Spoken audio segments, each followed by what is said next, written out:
Clarita, anak. Isarado mo na nga yung mga bintana. Ang lamig-lamig. Baka pasukan pa yung baga ko. Tsaka gabi na rin eh. Opo, Itay. Saglit na lang po ito. Pinatutuyo ko lang itong mga daw ng sili. Alam niyo na, para sa usok. Nabasa ko kasi ito dun sa librong binili ko tungkol sa mga herbal na panggagamot. At saka mga pangontra na rin sa hindi natin kauri. Mahirap na po eh. Baka bumalik yung mga aswang. Ilang beses ka ba naming pagsasabihan ng tatay mo? Huwag mo nang pakialaman yung mga halahalaman na yan, lalo na tuwing gabi. May oras yan at kailangan mo rin ng gabay. Pag-aaral mo na lang ang atupagin mo, ano ka ba? Oo, Nay. Hindi ko naman napapabayaan yung pag-aaral ko eh. Pagbigyan niyo na lang po ako sa hilig ko. May kinalaman din naman po to sa pag-nurse ko eh. Tsaka, alam niyo namang may bali-balitang may gumagalang aswang tapos marami na ring nabiktima. Nakakabahala kaya? Nako, Clarita. Yang mga ganyan, mas lalapit lang kapag pinansin mo. Mas mabuti pang manahimik ka na lang kesa salubugin mo yung mga yan. Hindi naman natin alam, Tay, kung kailan sila darating. Naghahanda lang naman ho ako. Eh paano kung kusa silang dumating? Eh di dumating kung dumating. Ganon talaga. Pero tama ang tatay mo. Iwasan mo na yung mga ganyang bagay. Hindi para sa'yo yan, sinasabi ko sa'yo. Nay naman, yun na naman kayo eh. Hindi ko alam kung may tinatago ba kayo sa akin o ano. Ayan ka na naman sa tinatago. Tigilan mo nga yan. Isipin mo na lang na may mga bagay na hindi mo kailangang malaman pa. Ang sa amin lang naman, anak. Nag-aalala kami sa'yo. Pinoprotektahan ka lang namin. Yun. Kaya wag mo na sanang masamain pa yung mga sinasabi namin sa'yo. Yun na nga po eh.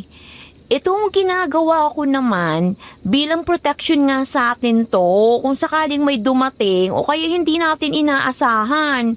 Parang tinatawag kasi ako ng kakayang to eh. Yung para pang may kulang sa akin na hindi ko alam. Pero kung ayaw niyong sabihin, ano naman ang magagawa ko, hindi ba? Anak naman, ano pa bang kulang sa'yo? Lahat naman binibigay namin. Tsaka ano pa bang dapat mong sabihin? Kung ano man ang hinahanap mo. Isipin mo na lang na kailangan naming gawin yon para sa kapakanan mo.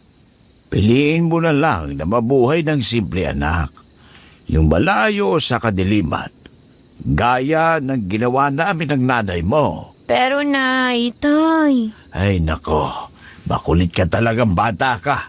Itulog mo na lang yung nararamdaman mo. Sige na. Basta, ang punot dulo naman ito ay ang malaman mong lagi naming iniisip ang kapakanan mo. Mahal na mahal ka namin, anak. Tamang tatay mo, Clarita. Itaga mo pa sa bato. Itataya namin ang buhay namin para sa iyo, anak. Ano ba naman yung sinasabi niyo? Para kayo nagpapahiwatig eh. Alam ko naman ho yan. At saka mahal na mahal ko rin po kayo. Pero sige po, isasarado ko na yung mga bintana. Papasok na rin ho ako sa kwarto pagkatapos kong iligpit yung mga gamit ko.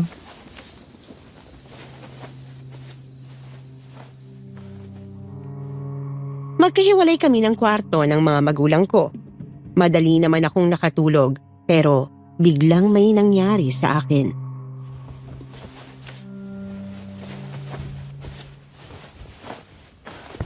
Ano to? Bakit gising ang diwa ko pero tunog yung katawan ko?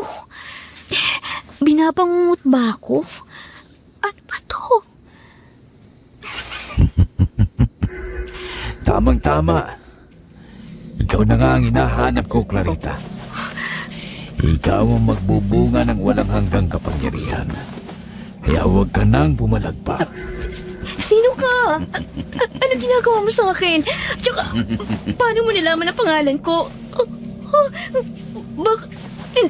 Hindi ako makagalaw. Hindi ako makasigaw. Hayop ka. Lumayo ka sa akin. Nanay Susan! Tatay Binte! Tulong!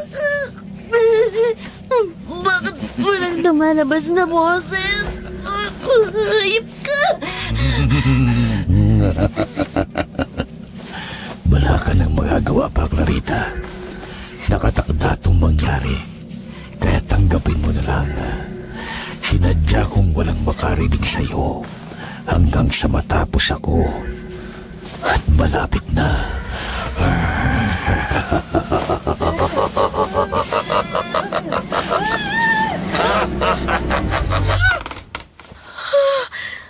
Ano yun? Panaginip. Ay, Diyos ko po. Buti na lang. Pero sino kaya yung taong yun? At saka, ba't parang sobrang sakit ng katawan ko?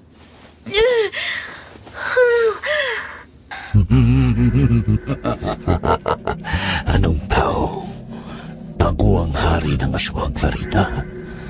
At lahat ng yun ay tunay na nangyari. Dahil sa pangalan ko, dadalhin mo ang bunga ko ng 9 na buwan.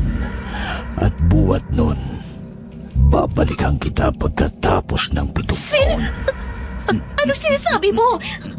Totoo ka? Aswang! Aswang! Nay! Nay! May aswang! Sabi ko na nga ba, Mindy, ngayon na, ilabas mong sundang at dadasalan ko siya. Hoy, aswang! Kami ang harapin mo!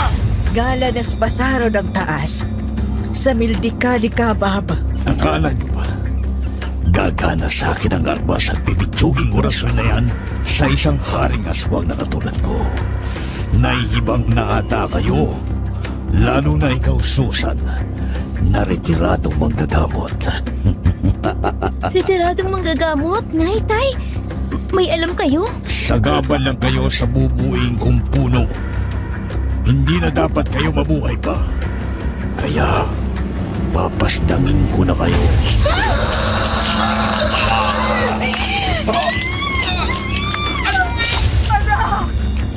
Ihanda mo ang bunga, Clarita. Babalikan ko kayo. Anong ginawa mo? Demonyo ka! Nay! Tay! Kumapit kayo! Huwag niyo akong iwan! Anak, tumakas ka na. Lisanin mo ang lugar nito. Susunugin mo. Kasama kami. Patawad kung iiwag ka na namin. Pero hindi pa huli ang lahat para sa'yo. Anak, mahal na mahal ka namin. Hindi! Hindi ko pwede! Hindi ko kaya, tay! Hindi! Huwag niyo akong iwan! Kailangan ko po kayo!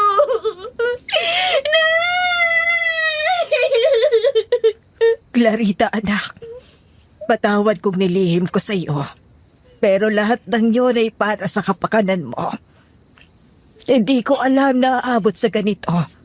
Pero tumakas ka na. Tamang tatay mo. Hindi dapat magkaroon ng babalikan ng haring aswang. Sunugin mo to. Tandaan mo, mahal na mahal kita. Nay, hindi ko kaya. Huwag kong patilin kayo, iiwan ko. Parang awa niyo na. Kayanin niyo po. Isusugod ko kayo sa pinakamalapit na pagamutan. Halika po kayo. Hindi na, anak. Hanggang dito na lang kami. Ikaw, magpapatuloy ka.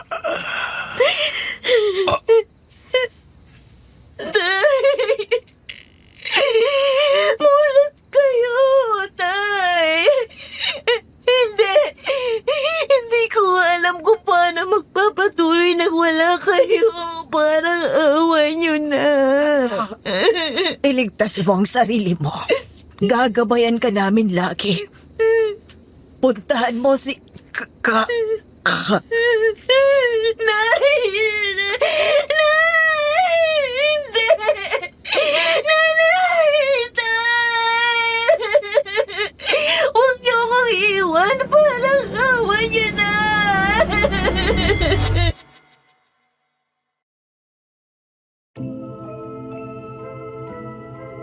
Oops, bago po magpatuloy, magandang araw po. Magpapakilala po muna ako at ako'y apo na ni Lola Clarita. Wala na po siya. Pero ang kwento pong ito ay para hindi namin siya malilimutan dahil ipinasa niya itong lahat sa amin. Siya nga pala, may mga lola rin ba kayo o lolo na maraming kwentong kababalaghan? Share nyo naman sa comment section kasi namimiss ko ng mga kwento ng lola ko. Saka pakilike na rin po itong video. O, bago pa magkalimutan, itutuloy ko na at boboses na lang ako na parang si Lola Clarita ko.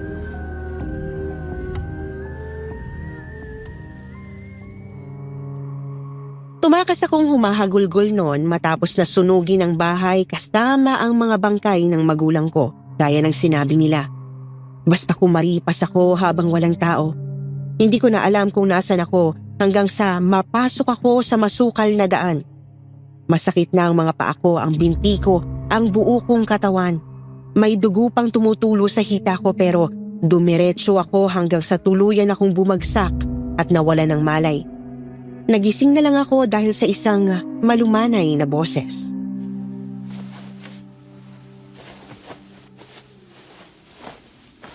Iha, gising!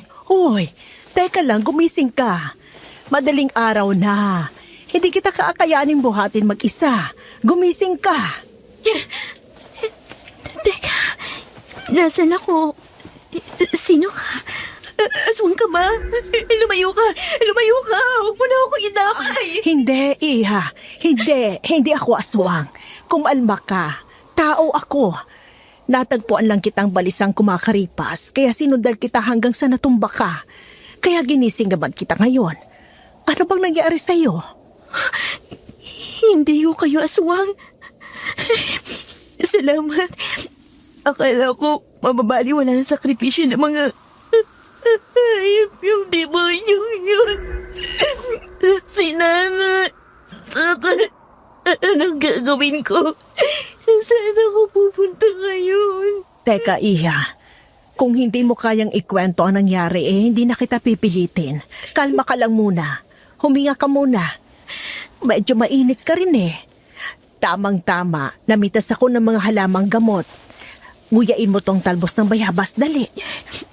Talbos ng bayabas? Oo, pampakalma yan ng kaluluwa. Hindi man gagaling ang sugat mo pero inaasahan kong maibsan yan yung bigat na nararamdaman mo. Ay nga pala, kung iniisip mo kung saan ka pupunta, sumama ka muna sa akin at gagamutin kita. Manggagamot din ho kayo? Din? Anong ibig mong sabihin? Inaaral ko rin po kasi yan. Pero tamang mga magulang ko. Mukhang yun pang nagdala sa pamilya namin sa kapahamakan. Bakit ba nangyari to?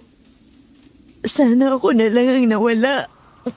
Sana hindi na ako nagising. Tahan na, Iha. Tahan na. Hindi mo kailangang isipin ngayon ang nangyari. Sumama ka sa akin. Doon ka na sa bahay magpahinga. Ligtas ka doon sa kahit anong panganib. Sigurado ho ba kayo? Paano ligtas tayo doon? Talamak ang mga aswang. Ang mga katulad nila ay napag-aralan na. Hindi basta-basta makakapasok sa baryo namin. May mga nakabantay. May mga gumagabay kaya wala kang dapat ikatakot. Saan po ba yun? Pwede po ba talagang dun muna ako? Oo naman. Hindi namin pagsasarhan ng pinto ang sino mang nagagailangan, lalo ka na. At sa tanong mo pala kung alam mo yung may malaking bate sa may dulo ng gubat na to, daan doon ang baryo namin, napalibot ng puno ng sili at sintoris. Hindi ko po alam. Bulag po kasi akong tumakbo kanina tapos hindi pa ako palalabas kaya ganon. Ako nga po pala si Clarita. Tawagin mo na lang akong Manang Lisette. At alam kong pagtatagpo nating to ay nakatadhana. Kaya sumunod ka sa akin, Clarita. Ituring mo na ako bilang bago mong pamilya. Kami ng anak kong si Butch. Poprotektahan din tayo noon. At halos kasing edad mo rin siya sa tingin ko. Pagkakatiwalaan mo ba ako, Clarita? Opo. Wala na rin po akong mapupuntahan. At tama ho kayo. Naniniwala rin ako sa itinakdang mangyari ng mundo. Gaya ng bili ng mga magulang ko. Susundin ko ho kayo, Manang Lisette.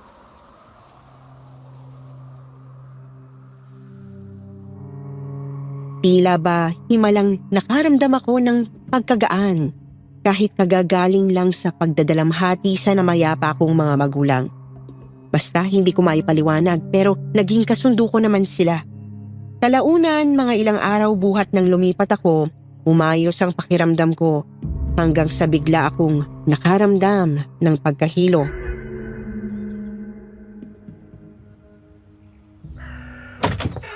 Clarita, iha, anong nangyayari sa'yo? Kung anong ikinaganda ng umaga, saka naman ikinatamlay mo. Huwag niyo ho akong intindihin. Ayos lang po ako. Babangon na po ako at magsasangag para makakain na tayo. Ay nako, Clarita.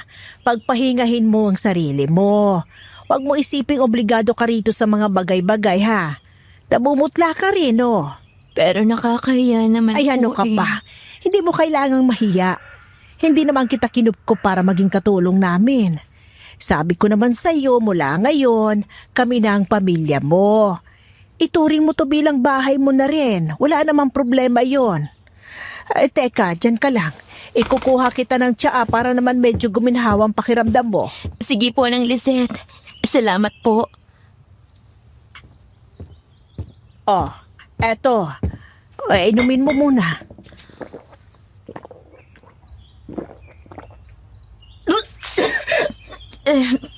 Pasensya na po, Nang. Hindi ko po sinasadyang masuka. Hindi ko po alam pero nahihilo po talaga ako. Diyos ko. Bakit po? Ano pong meron sa tiyan ko? Buntis ka, Clarita. Po? Ibig sabihin, sa tuwang sinasabi ng Haring Aswang tukol sa bugang sinasabi niya, nababalikan niya ako. Hindi, Manang.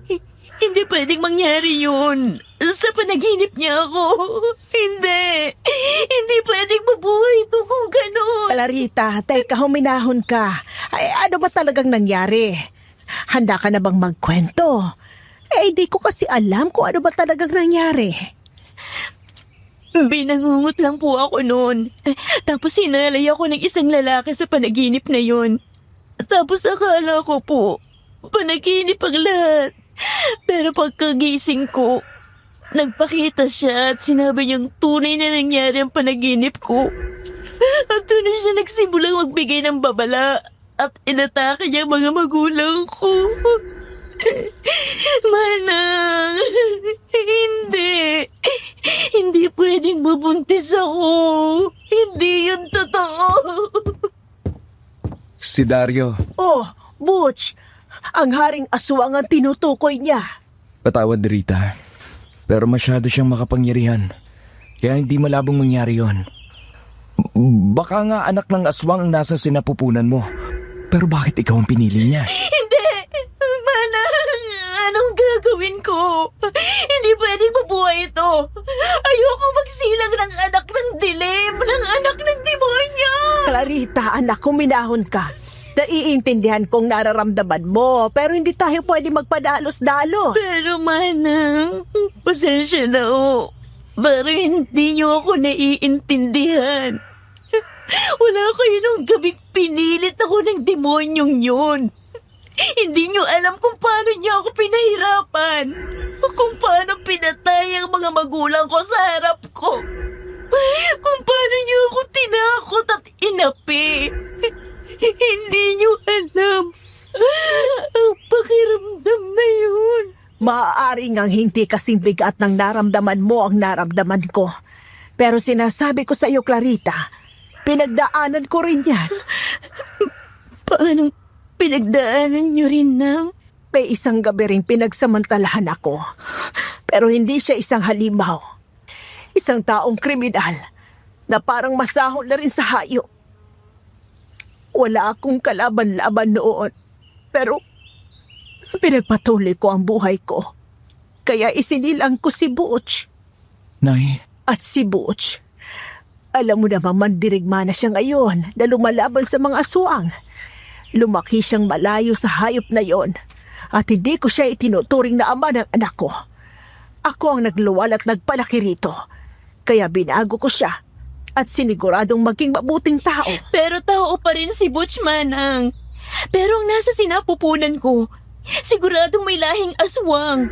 Paano kung lumaki siya ni isang aswang? Paano kung bawiin nga siya ng Daryong sinasabi ninyo at gawing anak ng dilim? Nasa sayo na yon, Clarita. Pero para sabihin ko sa'yo, walang kasalanan ng bata. Hindi niya piniling mabuhay. Pero pwede mong piliin na palakihin siya ng mabuti. Nandito kami, Clarita. Hindi ka namin bababayaan. Tutulungan ka namin para palakihin siya ng maayos at poprotektahan ka namin. Nasa baryo ka namin, Clarita. Hindi namin nahahayaan na basta-basta makapasok ang mga aswang dito.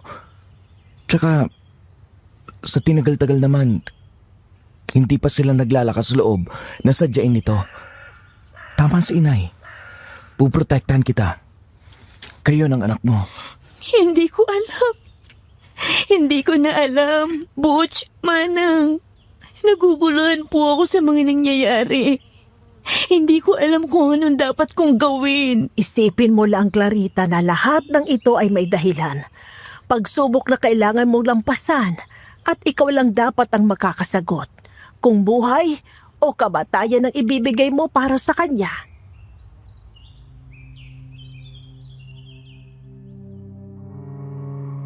Natahimik ako noon at panandaliang nag-isip. Tiningnan kung ano pang mangyayari sa kinabukasan at bigla na lamang akong naluha.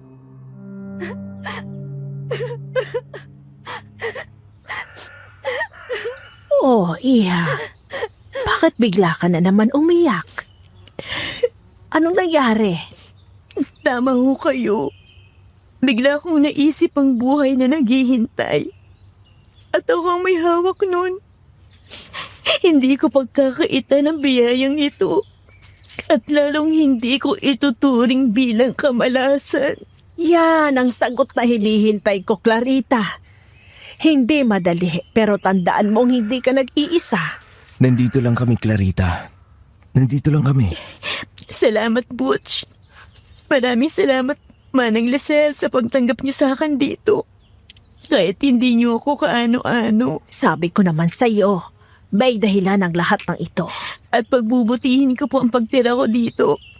Habang hindi pa ulit ako makakapag-aral. Hindi niyo man itatanong. May alam din po ako sa panggagamot. Siguro, itutuloy ko yun para sa anak ko.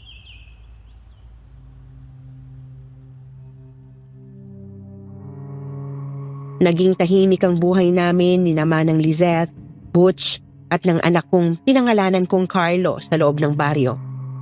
Naging sagradong lugar yon para sa akin. Totoo kasing walang sumugod na aswang sa buong pagtigil ko doon. Ngunit dumating ang mga araw na malapit na ang 7 kaarawan ni Carlo. Nag-iba ang pakiramdam ko, isang madilim na hapon.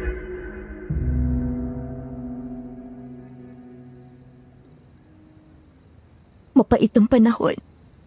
Parang may naghihintay na panganib, Manang. Kanina pa ako hindi mapakali. Ay, sinabi mo pa, Iha. Maging ako'y kanina pa naginginig kahit wala namang bumubugsong hangin. Ewan ko, ang bigat-bigat. Ano kayang meron? At saka nasa na ba si Butch? Nag-ikot at may naamoy kaming nasa loob sila ng teritoryo. Amoy putik, amoy kalawang, amoy bulok na laman. At parang malalakas sila, kaya maganda kayo. Ay, Diyos ko po. Si Carlo. Natutulog pa siya sa kwarto, Clarita. Hindi pwedeng magasing siya at makitang kinakabahan tayo. Balutan mo siya ng malambot na balabal para manatili siyang tulog. Ihanda ko lang mga pangontra at orasyon. Mag-aabang ako sa labas. Nakaantabay na rin ang grupo sa kanilang mga bahay. Paniguradong hindi sila magtatagumpay. Habang kami naghahanda at nag-aabang, biglang ang pumalabog ang bubong. Mabuti na lang at hindi nagising si Carlo dahil sa binasbasang balabal. Pero mas lalo kaming kinabahan. Dito na sila. Ay, Diyos ko. Anong gagawin natin? Clarita, huwag mong iwanan si Carlo. Sasamahan ko kayo. Lumapit ka lang sa akin. Sabay tayong magdadasal. Nandito siya. Ang bata. Amoy pinaghalang mortal at halimaw. Buhay nga siya. Pero pinalilibutan tayo ng mga mandirigma. Paano natin siya makukuha? Amahin? Hindi sila handa. Ilang taong sila naging kampante. Kaya ituloy natin ang plano. Sugod na mga bataan! Clarita! Nay! Isarado niyo ang pinto! Ang bintana! Nandiyan na sila! Huwag ka na rin munang lumabas, Butch. Kasama na rin si Dario, ang haring aswang. Opo, Nay. Alam kong hindi ko sila kakayanin mag-isa. Hihintayin ko makatunog ang mga kasamahan. Pero sa ngayon, gawin niyo ang orasyon. Si Dario! Ang haring halimaw na pumatay sa mga magulang ko. Ang lumapastangan sa akin. Babawiin niya talagang anak ko. Hayop siya! Hoy, Dario! Mamatay ka na! Hindi mo makukuha si Carlo! Clarita!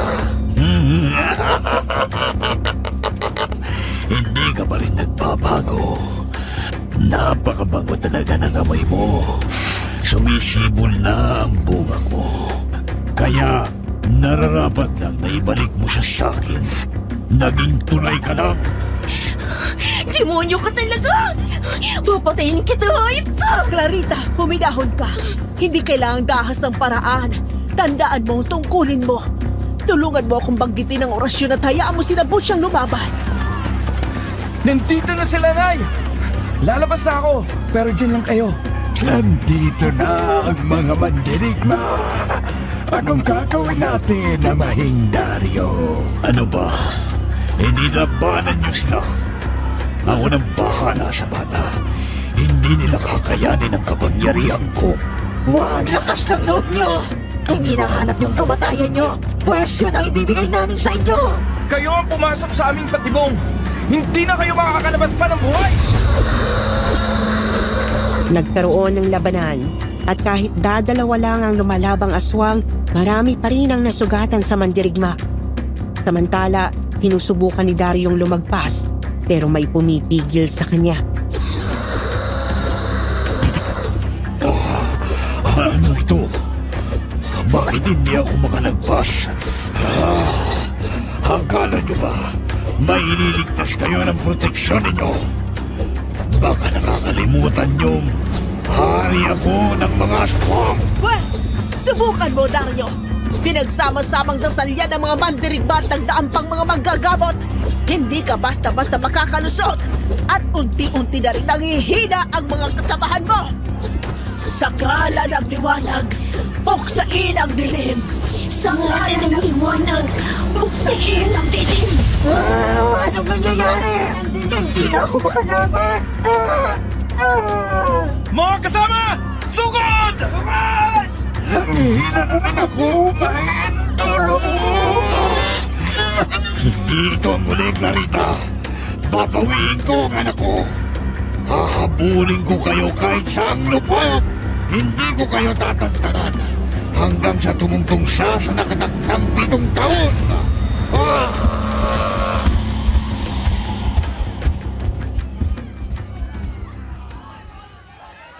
Nakatakas sila, mga kasama! Habulin ninyo! Sige! Hoy, ano? Bumalik kayo! Butch, hayaan mo na muna.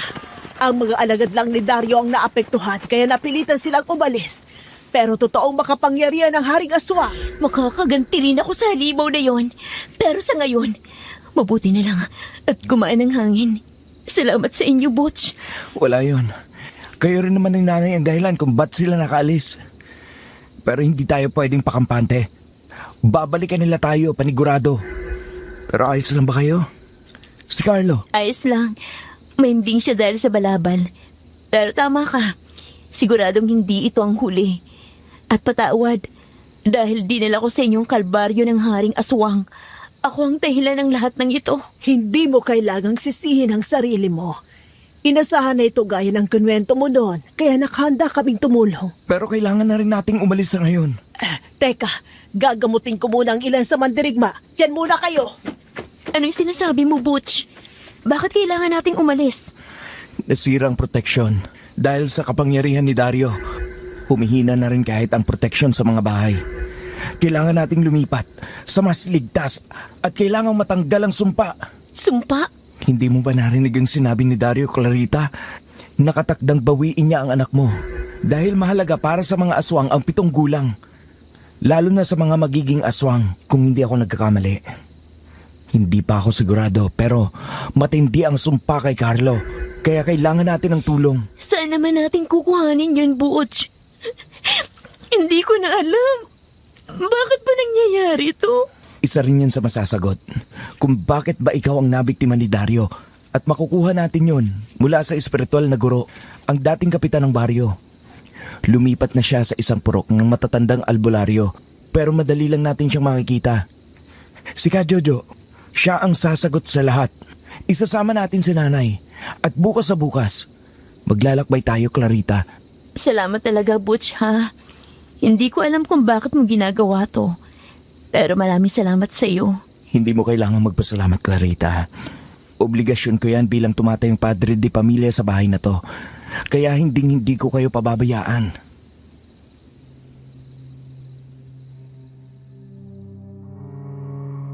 Natigilan ako at nabighani sa mga sinabi ni Butch.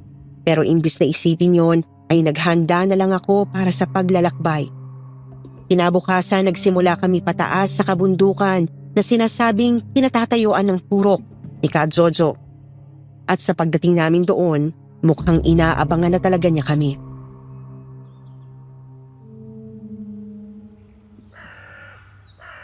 Ka Jojo! Alam ko, Butch. Alam kong darating kayo, Lizette. Clarita. Magandang araw ho, Ka Jojo. Teka, paano niyo po nalaman yung pangalan ko? Hindi naman tayo magkakilala. Iha, kalat sa bulungan at balita ng mga albularyo at manggagamot ang tungkol sa nangyari sa'yo. At sigurado akong nagsimula ng umatake si Dario. Kaya kayo na andito, hindi ba? Ganun na nga po. Teka, naguguluhan ako. Ano po bang alam niyo tungkol sa akin? Bakit hindi niyo na lang ako diretsahin? Clarita, iha, humidahon ka. Hintayin mong matapos si Ka Jojo. Sigurado naman akong tutulungan niya tayo, hindi po ba? Panauhin ko kayo at dahil may kailangan kayo sa akin, hindi ko kayo tatanggihan. Umupo kayo. Si Carlo, nasaan? Nay, sino siya? Anak, siyang tutulong sa atin. Pasensya na po, Ka Jojo. Nadala lang po ako ng kaba at pag-alito. Narito po si Carlo. Amoy ng pinaghalong aswang at tao. Pero naging gibabo ang pagkatao niya. Dakilang ina ka, Clarita. Mahusay. Pero wag ka sanang magulat sa katotohanan. Na ano po, Ka Jojo? Ano po ba yung sinasabing propesiya? Bakit kami inatake ngayon? Bakit akong nabiktima nito? Ano pong kasalanan ko? Teka. Sasagutin natin yan isa-isa. Makinig kang mabuti at magtiwala ka sa impormasyon ko. Dahil nakasulat ito sa inaral kong libro ng iba't ibang nilalang. Ngayong ganap na akong gurong espiritual, kagaya ng iba rito. Opo, Ka Jojo.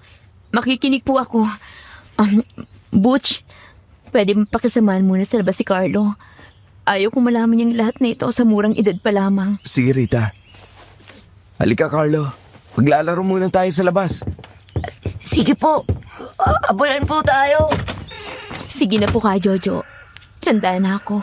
Ang totoo, mula nang maging hari si Dario, binigyan siya ng bisyon para mas palakasin ang lahing aswang. At yun ang nagkaroon ng anak sa isang manggagamot. Pero sa nasusulat, ang manggagamot na pwede lang nilang buntisin, dapat magmula sa angkan ng unang manggagamot. Mula ka sa angka ng unang manggagamot, Clarita? Po? Hindi. Walang sinabi ang mga magulang ko tungkol dyan. Pero nung mga huling sandali nila, parang may pinapahiwatig silang lihim na hindi ko na nalaman pa. Pero malabong galing ako sa angkang yun. Simpleng tao lang ho kami, Ka Jojo. Alam ni Dario na galing ka sa angkang yon. Dahil kung hindi, hindi ka mabibiktima. Nakakalungkot man tanggapin. Pero yun ang nasa kasulatan para matupad ang propesiya. Baka kailangan mong alamin ang lihim ng pagkatao mo, Clarita. Bakit nadamay pa ho ako? Hindi po ba pwedeng tungkol nila kay Carlo ang pag-usapan natin? Wala na akong pakialam dyan.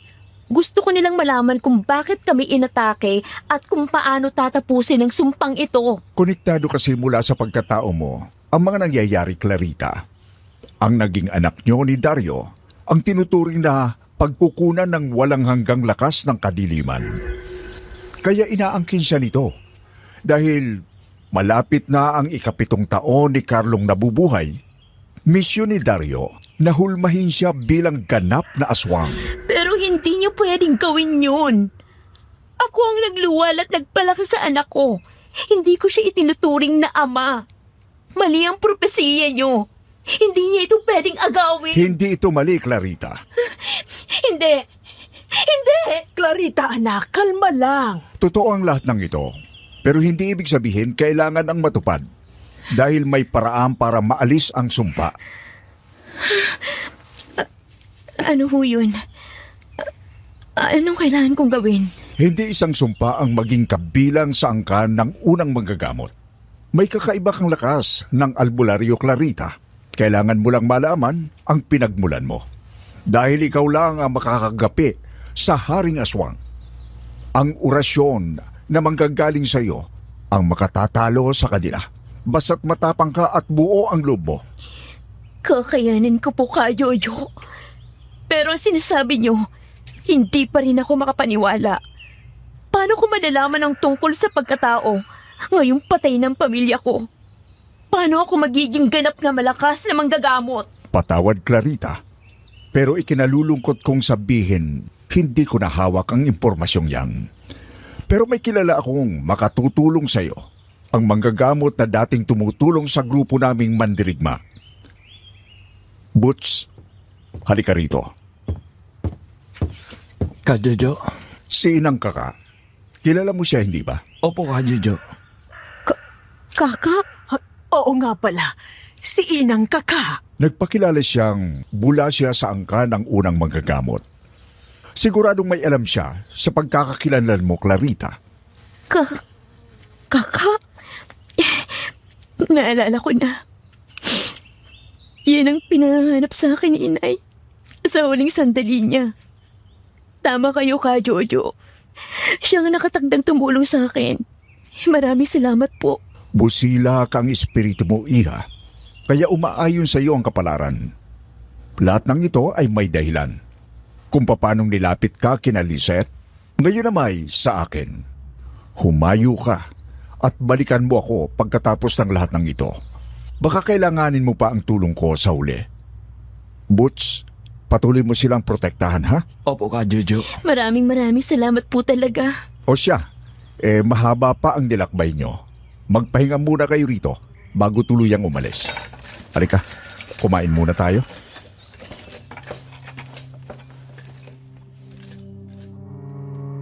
Doon na kami nagpalipas ng isang araw. Kinabukasan, medyo madilim pa noon. Doon na kami nagsimulang maglakbay sa isa pang masukal na daan pababa ng bundok.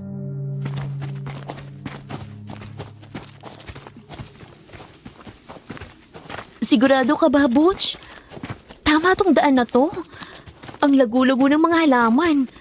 May titira ba talaga rito? Tama ba tumanang? Hindi pa ako nakakapunta kina Inang Kaka, Clarita. Hindi ko pa siya nakikita. Dahil sinasadya lang siya ng mga mandirigba. Kilala ko lang siya sa kwento. Si Butch talaga ang nakakaalam. Tama to, Rita. Hindi ako pwedeng magkamali. Dito kami kumukuha ng armas eh. Kaso, medyo nag-aalangan ako. Bakit naman? Kasi, magmula nang magpalit kami ng armas, hindi na kami nakakuha ng bago. Ang sabi-sabi, nangihina na si Inang. Kaya hindi ako sigurado. Paano kung nagpagamot siya sa ibang lugar? O kaya naman, huwag naman sana. Pero paano kung wala na siya? Hindi, Butch. Hindi pwedeng mangyari yun. Sigurado, alam niyang darating ako. Hihintayin ako noon kung talagang magkaangkan kami. At may iba rin akong nararamdaman. Baka ito na yun. Hindi tayo pwedeng mag-alangan. Alam ko naman yun, Rita. Gusto ko lang na ihanda mo lang ang sarili mo. Handa ako, Butch. Handa na akong malaman ang totoo. Pero mas handa akong malaman kung paano mapapawalang bisa ang sumpa. Yaan mo, Rita. Nandun na tayo sa pagsikat ng Teka, sandali. Ano yun? May kumakaluskos. Pamilyarang amoy at ang tunog. Aswang! Shh! Rita, itiko mo ang bibig mo. Nay, si Carlo, bitbitin mo. Magtago kayo sa may puno. Malapit lang ang aswang. Teka, magmamanman ako. Diyan lang kayo. Nay, ano pong nangyayari? Carlo, nandito ako. Huwag kang mag-alala. Hanggang saan tayo magmamanman? Mukha namang wala tayong makikita rito. Basta sumunod ka na lang sa ipinag-uutos ng amahin. Kailangan nating makakita, makaamoy, makarinig ng kahit anong magtuturo kay Clarita at Carlo. Umalis sila sa baryo, hindi ba? Sigurado dito ang direksyon nila. Papunta sa lugar ng unang angka ng manggagabot. Teka, huwag kang maingay. Naririnig mo ba yon? Kumakabog na dibdib. Tsaka amoy ng mga tao. Isang lalaki, dalawang babae, at isang bata. Mukhang malapit lang ang hinahanap natin. Hindi ba tama ko? Nararamdaman nila tayo. Nay, Rita, gawin niyo ang ritual, bilis. Pero wala tayong gamit. Pagsamahin lang natin ang dasal nating Clarita, mapapaalis natin sila. Huli kayo! Wala na kayong taka sa amin! Ibigay niyo na lang si Carlo. Kung ayaw niyo magkaroon pa ng magagong labanan, na kayong hahandusay sa lupa. Tahan na, Carlo. Ipikit mo lang ang mga mata mo. Kami nang bahala. Hoy!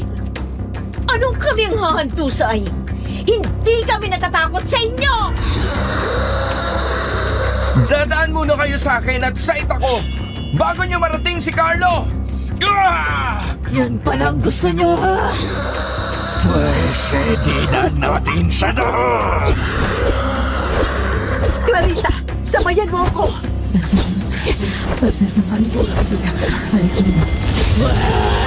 Ito na naman. Nangihina ako. Pambihira! Saan ang galing ang lakas ng mga manggagamot na yan?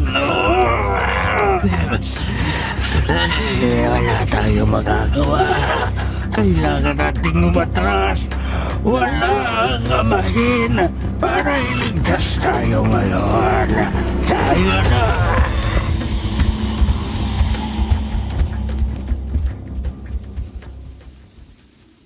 Ano? Saan kayo pupunta? Mga hunghang! Takbo! Hanggat may lupa!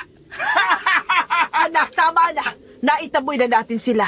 Pwede na yun sa ngayon. Kailangan pa nating maglakbay. Mga demonyong yun. Uubusin ko sila pag nalaman ko lang ang paraan at katotohanan. Anak, mamulat ka na. Hindi mo kailangang matakot dahil nandito ako lagi sa tabi mo. Kami ni Manang Lisette at Butch. Buti na lang, napaalis natin sila. Ewan ko, Clarita. Pero may kakaiba kang lakas. Nako, mula ako sa inyo yun. Nang, tayo na po. Magpatuloy na tayo.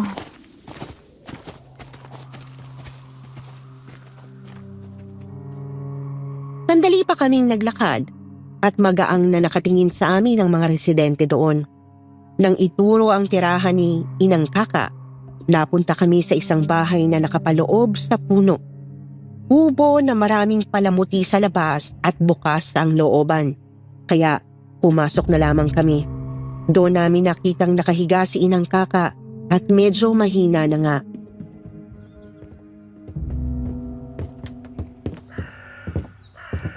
Ate Susan. Susan! Nagbalik ka. Hindi po akong tinutukoy nyo. Si Nanay Susan siya. Siya ho ang sinasabi nyo. Anak niya po ako. Tiya mo siya. Kaya pala ganun ka-epektibo ang mga dasal mo tuwing sasabay ka sa aking Clarita. Kalahi mo sila. Tiyang si Inang? Butch, halika muna dito. Carlo, hayaan muna natin si Clarita at Inang na mag-usap. Opo. Samahan niyo po ako sa labas, Manang. Tiya, Anak ka ng ate ko, Clarita. Pamangkin ka kita. Naaamoy ko ang dugo mo. Halika nga, iha. Akaapin mo ako. tiya, patay na po. Alam ko, nagpakita siya sa akin. Akala ko nga, ikaw ang multo niya, kaya nagulat ako kanina. Pero ngayon, maliwanag na. Huwag kang mag-alala, dahil tahimik na siya. Siya rin ang nagsabi sa akin na darating ka. Ang inay. Pero bakit po ngayon ko lang ito nalaman? Bakit niya inilihim to sa akin? Sinabi niya po ba sa'yo? Sa totoo lang, hindi ko inakalang hindi mo alam. Pero dahil si ate yun, naiintindihan ko siya. Nilihim niya yun para protektahan ka at ang pamilya mo. Ngunit may kabayaran talaga ang pagtakas niya sa tungkulin. Tiya, hindi ko kayo naiintindihan. Ganito kasi ang Clarita, iha. Si Ate Susan ang panganay sa aming dalawa. Sa sinusundan namin bilang angka ng unang magagamot. Hindi dapat siya pwede mag-asawa at magkaanak. Pero sinuway niya yun. Ayaw niya kasing makulong sa tahanan habang buhay. Kaya tinakasan niya ang kanyang responsibilidad at pinili niya kayo. Gayon, ako ang umako at naiintindihan ko siya. Kaso nga lang, may kaakibat na kaparusahan ang pinili niya. Ano pong parusa, tiya? Yung mabiktima kami ng aswang? Parang ganun na nga, Clarita. Dahil umalis kayo sa poder ng pamilya ng angka ng manggagamot. Lumayo ang ate kaya nawala ang proteksyon sa kanya. Humina rin ang kapangyarihan niya kalaunan. Pero pinili niya yun para sa simpleng buhay. Ang kaso nga lang, ipinanganak ulit si Dario, ang bagong haring aswang. Kaya madali kayong natunton. Hindi ko po yun alam, tiya. Pero hindi ko rin masisisi ang nanay ko. Pinalaki niya ako ng maayos at kung hindi dahil sa kanya, wala ako ngayon sa mundo. Nagpapasalamat pa rin akong pinili niya kami at nakatakda nga talagang mangyari to. Hayaan mo, tiya. Ayaw ko na po muna pag-usapan ng tungkol sa pagkatao ko. Gusto ko na pong malaman kung ano bang pwede kong gawin sa sumpang ito. Makinig ka, Clarita. Opo. Matagal lang hindi nagyayari ang propesiya. Dahil protektado nga ang anak ng mga unang manggagamot. Pero dahil sa sumuway nga si ate, nangyari ang hindi inaasahan. Pero may magagawa ka dahil kalahi ka namin. Ano po yun, tiya? Sabihin niyo na po. Parang awan niyo na. Gagawin ko kahit ano pa yan. Marahil hindi mo paramdam. Pero nananalaytay sa iyo ang lakas na dapat ay na kay ate kung tinanggap niya ang tungkulin. Pwede mong sundin ang kapangyarihan mo dahil ikaw lang ang makakatalo kay Dario sa pamamagitan ng orasyon mo. Pero paano ko po yun magagawa? Simple at konti pa lang pong nalalaman ko. Yun ang dahilan kung bakit itinuro ka ni ate sa akin. Yun ang rason kung bakit tayo nagtagpo. Nararamdaman ko na rin ang mga huling sandali ko. Pero hindi pa huli ang lahat para gabayan kita at turuan, iha. Gagawin kitang ganap na albularya at mandirigma. Yun lang ang paraan para maalis ang sumpa ng anak ng dilim. Pero tiya, kaya ko ho ba yun sa maikling panahon? Paano kung bigla na naman silang sumugod? Paano kung hindi ako umabot sa takdang panahon? Malapit na rin pong mag-7 taon si Carlo. 3 araw na lang. 3 araw. Kaya nararapat na pursigido ka, Clarita. Kakayanin mo ba para sa anak mo o isusuko mo na lang siya kay Dario? Hindi, tiya. Wala yun sa bokabularyo at plano ko. Hindi ko siya hahayaang makuha ng demonyong halimaw na yun. Mamamatay muna ako bago siya tuluyang maging aswang. Kung ganon, hindi na tayo dapat magsayang pa ng oras. Pipilitin kong bumagon para sa'yo. Pagpahinga muna kayo't ihahanda ko ng mga gamit. Butch, Lizette, halika. Kumain muna kayo. Sige po, Inang. Salamat po. Clarita, huwag kang mag-alala. Sasabayin din kitang lumaban. Tutulong ako. Sabi ko naman sa'yo hindi ko kayo pababayaan. Salamat, Butch. Manang at tiya. Maraming salamat po talaga sa inyo.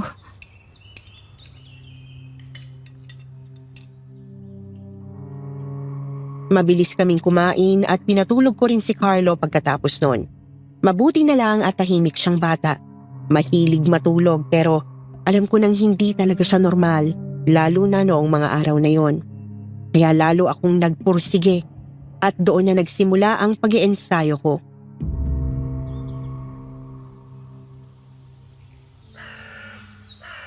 Siguraduhin mong handa ka, Clarita. Dahil magsisimula na tayo.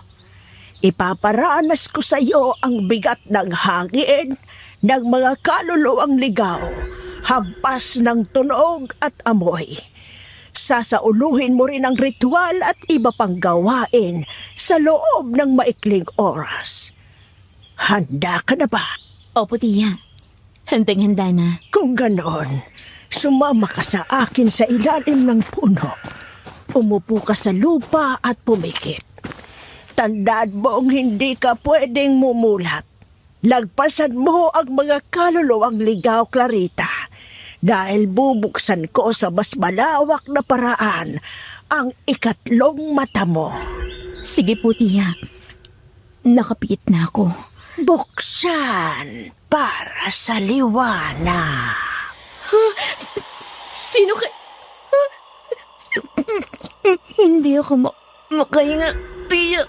Pilitin mo, Clarita. Hindi ka pwedeng mumulat. Lampasan mo ang mga likaw na kaluluwa. Huwag kang sumuko. Hindi ako... Ang kaaway niyo, hindi ako... Huwag niyo akong pigilan. Hayaan niyo, lampasan ko kayo. Nakamulat ka na, Clarita. Nagtagumpay ka. Pero una pa lamang yan. Sumama ka sa akin sa may kakahuyan at doon ko ipaparanas ang kasunod mong pagsubok na kailangang lampasan. Sige po, tiya kaka. Nakahanda ako. Sa kakahuyan, malakas ang mga aswang, ang huni nila at amoy. Kaya nararapat na malampasan mo yon at gamit ang mga naipong buto nila. Ipaparinig ko sa iyo ang pinaka nakakarinding huni at ipapaamoy ko ang pinakamasangsang na amoy ng mga aswang. Ngayon na may huwag kang kukurap, Clarita. Huwag kang luluhod at manatili kang nakatayo. Maayos ang postura at matibay. Opo. Eto na. Damin mo. Masakit nga sa tenga. Napakabaho, tiya. Pero kaya ko to. Kaya ko to para sa anak ko. Ganyan nga, Clarita. Sige, ipagpatuloy mo. Konti na lang. Konti pa. Sige. Mahusay, Tia.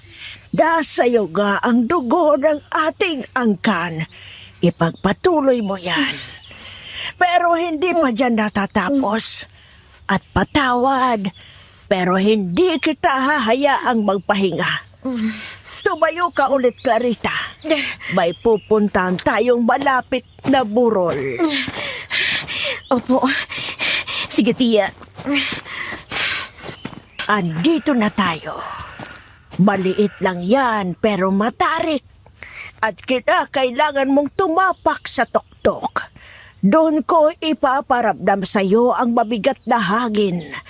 Hanging lumalabas sa presensya ng malakas na kapangyarihan ng Haring Aswang.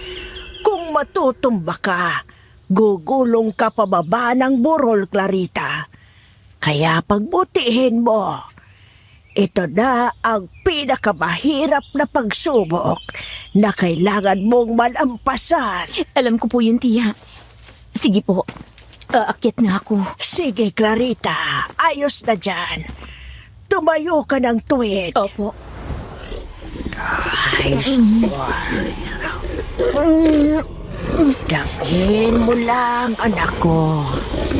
Hindi ka pwedeng gumawa ng galaw o magsalita para hindi mawala ang balanse mo. Tiisin mo lang yan, Iya. Matatapos na rin ito.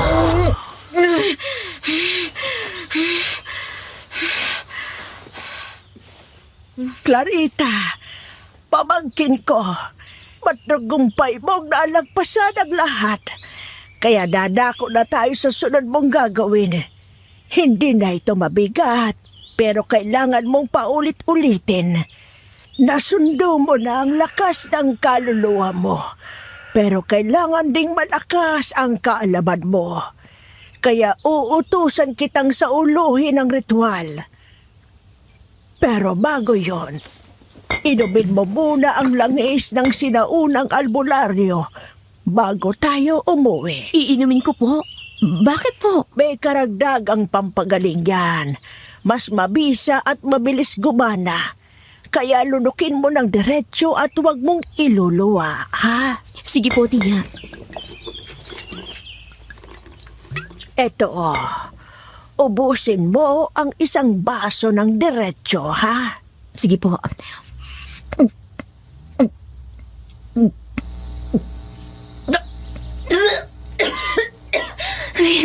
Mapait pala, tiya. Ay, Diyos ko. Munti ko nang maiduan. Mabuti na lang at hindi mo ginawa. Teka, bakit parang nawala yung pagod at sakit ng katawan ko? Ano nangyari, tiya? Isa yan sa epekto ng ginamit mo. Kaya halika na sa bahay. Doon mo na aaralin ang ritual. Kailangan mo rin makiramdam sa mga pangontra at gamot. Alam mo kasi, dapat mong maintindihan na may kaluluwa ang lahat ng bagay. Kahit na mga simpleng pangontra at gamot lang ang mga yan, kailangan mong maramdaman ang buhay na presensya nila. Halika na. Salamat po, tiya. Salamat po talaga. Pero ang ipinagtataka ko po kung may mga ganitong paraan pala, bakit hinintay niyo pa ho ako? Bakit hindi niyo po ito nagawa nung mga nauna pa sa inyong manggagamot? Bakit hindi niyo po tinapos ang lahi nila nun pa? Ang totoo, Clarita, walang kumayang sumundo sa tunay na kapangyarihan ng unang manggagamot. Walang nagtatagumpay dahil walang pinanggagalingan ng galit at sakit. Kumbaga, isipin mong ikaw ang nakatakda. Pinagkatiwalaan ka ng Ama.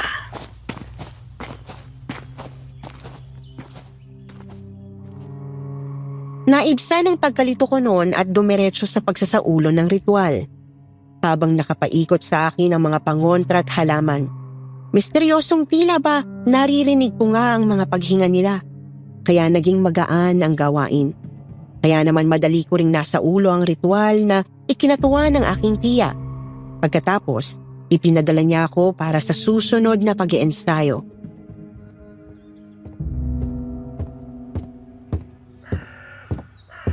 Bibigyan kita ng konting oras para magpahinga, Clarita. At total, kakain na rin naman tayo. Pero mamaya isasama ka kay Butch. Siya na ang bahala para sa pakikinig ba? Ano pong gagawin namin, tiya? Butch, ipaliwanag mo kay Clarita ang ipagagawa mo. Bukod sa pagpapalakas ng katawan sa maikling panahon, kailangan mong makiramdam sa kalikasan, sa hangin, huni ng mga hayop, sa lupa, sa mga puno at sa bawat nilalang. At ang huli, kailangan mong matutunang humagis ng maliit na batong buhay. Maliliit na batong buhay? Yun bang magagaan na bato? Pero hindi pa kung ihahagis yun eh. Konting distansya lamang naaabot. Yun na nga, Rita. Yun ang kailangan mong matutunan. Kailangan mong maramdaman ang bigat ng bato para maitapon mo siya ng malayo. Mas mabisa yon kung galing sa mga kamay mo. Lalo na't kahinaan yun ng mga aswang. Lalo na ni Dario. Hindi niya makikita ang ihahagis mo. Kayang-kaya mong ibato yon hanggang sa makapasok sa kaloob-looban ng katawan niya. At doon, matatalo mo na siya. Matatalo ko siya. Tatalunin ko siya, Butch. Pag-aaralan ko yan ng mabuti sa maikling panahon. Kaya bilisan na natin kumain. Sabik na akong matutunin yung sinasabi mo. Oo, tiya. Bakit naman ako kayo naiiyak habang tumatawa? Wala, Clarita. Wala lang ito. Nakikita ko lang sa iyo ang katapangan at pagkapursigido ni ate noon. Nagmana ka talaga sa kanya. Kaya alam kong malayo ang mararating mo, pamangkin ko. Natutuwa ako sa kung paanong ang bilis mong matuto. Bilib na bilib ako sa iyo. Si tiya naman. Pinaiiyak niyo ko eh. Kumain na nga lang ho tayo.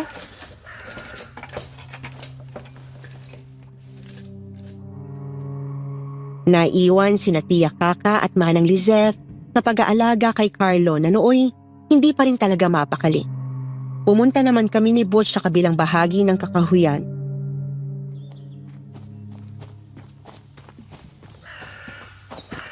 Dito, Rita.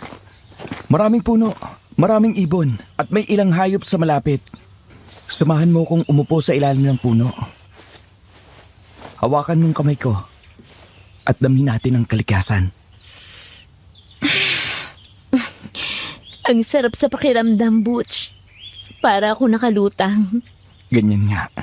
Dahil kailangan mong maging kasing dalisay ng kalikasan para makagalaw ng naaayon dito. Konti na lang, Clarita. Damhin mo pa. Salamat, Butch. Salamat sa pagpaparamdam nito. Pero Clarita, ngayon na may kailangan mo ng malakas na katawan. Sabayan mo akong mag-ensayo. Magpalakas at hindi ka dapat sumuko kahit pagod ka na. Kaya ba? Oo naman. Kakayanin ko ang lahat para sa anak ko. Alam mo yan, Butch. Pues halika. Tumakbo muna tayo. Pagkatapos, bubuhatin mo ang mga kahoy na yan habang lumulukso. Papaikutin mo ang malaking bato sa maputik at mabigat na lupa. At ang panghuli lalabanan mo ko. Tayo na. Ano pa bang hinihintay? Ganyan nga, Rita. Ganyan nga ang hinihintay kong sagot.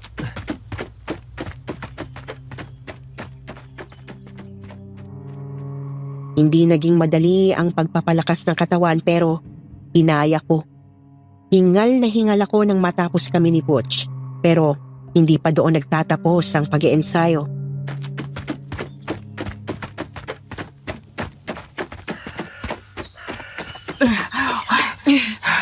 Ano? Kaya pa ba? Kayang-kaya, Butch. Ano nang sunod? Tuturuan na kitang bumato ng maliliit na batong buhay. At kailangan mong pagsamahin ang natutunan mo. Ang lakas ng katawan at pakikiisa sa kalikasan. Dahil maging ang mga bato ay may buhay. Eto, Clarita. Hawakan mo. At gayahin mo ko. Yeah! Sobrang gaan ito, Butch. Paano mo nagawa yun? Natamaan mo yung puno, oh. Paano nangyari yun? Mula bata ay pinag-aralan ko na ito. Pero wala lang ang lakas ko kumpara sa kakayanan mo, Rita. Mukhang naapektuhan ng dugo ni Carlo ang katawan mo. Kaya nakakaya mo ang mga gawaing ito. na ang totoo'y taon bago mapagtagumpayan. Kaya bilib na bilib ako sa'yo. At alam kong madali mo lang ito magagawa. Sige, subukan mong bumuto, Rita.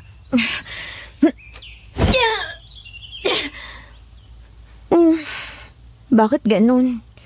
Hindi mo lang umabot ng 1 metro. Paano ba kasi yun, Butch? Alalahanin mong mga ginawa nating Clarita. Damhin mo ang bato at sunduin mo ang lakas mo. Kaya mo yan. Hindi talaga lumalayo eh. Sige lang, gawin mo lang. Makakaya mo rin yan. Marami pang oras.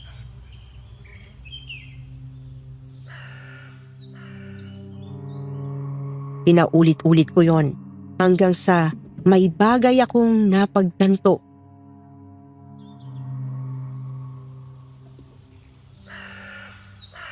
Hindi ako pwedeng magtagal dito, Butch.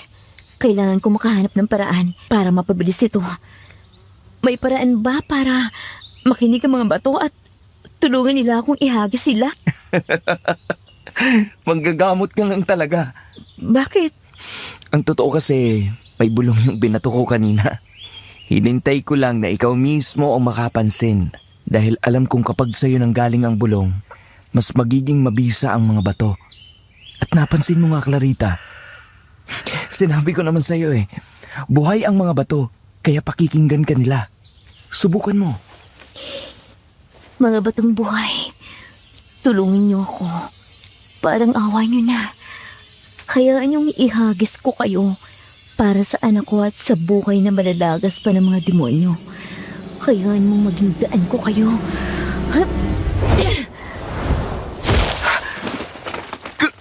Clarita! Sabi ko na nga ba hindi ako nagkamali. Mas malakas ka. Nagawa mong butasin ang puno sa malinis sa paraan. Nagawa ko, Butch. Nagawa ko. Pero ang puno, pasensya na po.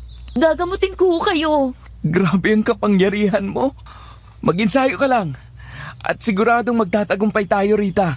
Sana nga, Butch. Sana nga.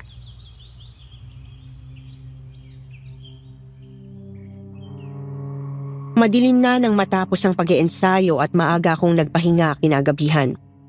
Kinabukasan, pangalawa sa huling araw, bago ang kaarawan ni Carlo, inulit ko lang ang mga gawain mula sa mga bili ni Tia Kaka hanggang sa pagsama sa akin ni Butch. Subalit, noong madilim na at patapos na kami, may dumating na hindi namin inaasahan. Butch, may mga paparating. Alam ko, Rita. Mga aswang sila. Maganda ka. Sabayan mo ng ritual at paghagis ng mga batong buhay. Ayan na sila. Mga kasama, kaya nyo na yan. Dadalawa lang yan. Sugat! Clarita! Kaya mo ba? Masyado silang marami! Oo, Butch. Kaya ko. Ramdam ko ang epekto ng paghahanda. Madali ko na silang nagagapi. Tingnan mo! Huwag mong sabihin sinundo mo ng kapangyarihan ng punang angka na maggagamot. Mabuti at alam mo, walang hiya kang aswang ka. Ngayon, katapusan mo na!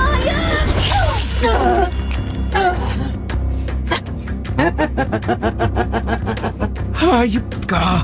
Walang giya ka! Nagtatawa ka pa talaga? Hindi nyo kasi alam. Napain lang ako para sa plano namin. Kung akala mong nagtagumpay ka dahil napatay mo ako, Clarita, nagkakamali ka. Anong sabi mo? Si Dario! Demonyo ka! Butch, halika na! Bumalik na tayo! Carlo! Diyos ko! Huwag naman po sana! Mabilis kaming nakabalik ngunit naabutang nasa kamay na ni Dario si Carlo. Katabi ang isa pang aswang na kanang kamay niya. Sa may bahay ay nakahandusay ang maraming patay. Nanghihina si Manang Lizette at si Tia Kaka ay nakadapa rin sa may lupa. Nay! Inang! Walang giya ka, Dario! Bumalik ka rito! Nandito sila. Ibig sabihin, patay patay na siya. Apo, kailangan mangyari yun para sa plano. Pero ibig sabihin lang nito ay nasuntunan ni Clarita ang kapangyarihan. Kailangan na nating umalis. Tapos na ang misyon. Carlo! Demonyo ka, Dario! Ibalik mo ang anak ko! Hoy! Delikado ang mga bato mo, Clarita. Pero hindi ko ibibigay sa iyo ang bunga. Kung gusto mo, sundan mo ako sa teritoryo namin at tignan natin kung makakalabas ka pa noon ng buhay. Hayop! Kukunin kita! Clarita! Tama na muna! Anong tama na, Butch? Hindi mo ba nakitang kinuha nila si Carlo? Ano sa tingin mong gagawin ko? Tutunga nga rito? Alam ko, naiintindihan kita. Pero tingnan mo si nanay at si inang. Malala na ang kalagayan nila. Ayusin lang natin to at pupuntahan natin si Carlo. Sasamahan kita. Manang! Tiya! Ayos lang ako. Kaya ko pa, Butch anak, Clarita. Si Inang, siyang lapitan nyo. Tiya, anong nangyari? Bumangon ho kayo. Parang awa nyo na. Huwag kayong mawawala. Huwag kong pati kayo iiwan ako. Wala na ako natitirang pamilya. Patawarin mo ako, mahal ko.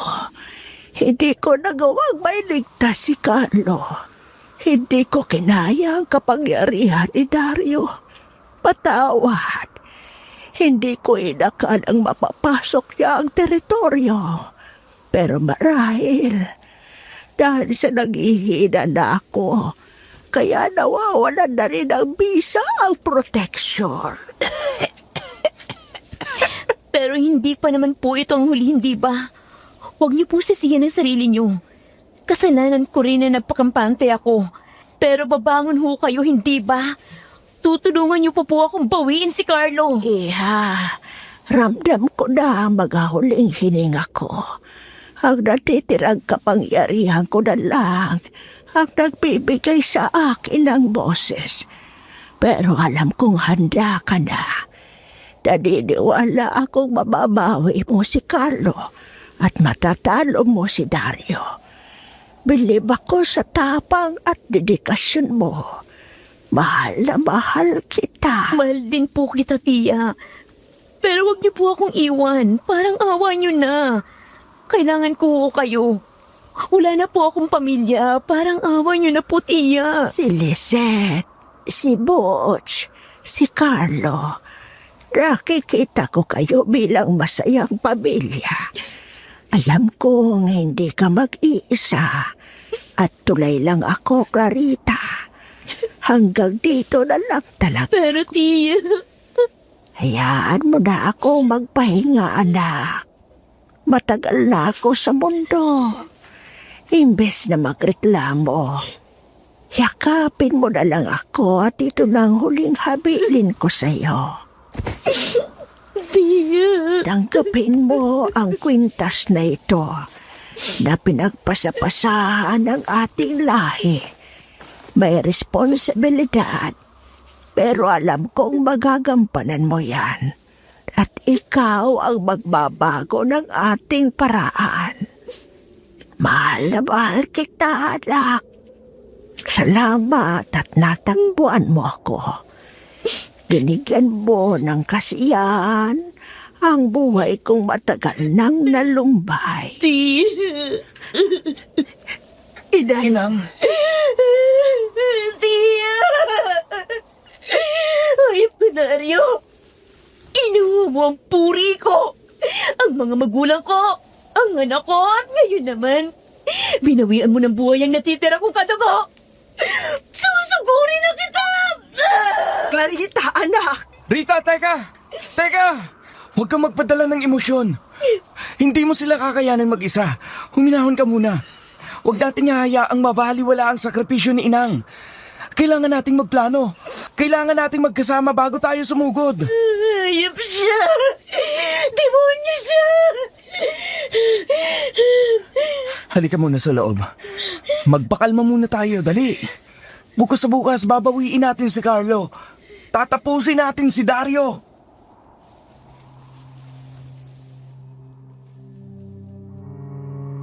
Napagtanto ko ang sinabi ni Butch at naniwala. Kaya noong gabing yon, ipinagpahinga ko ang sarili kahit mahirap. Kinabukasan hinanda namin ang mga gamit at ang plano'y ako ang tatapos kay Dario. Ngunit dapat wala sa akin ang atensyon ito.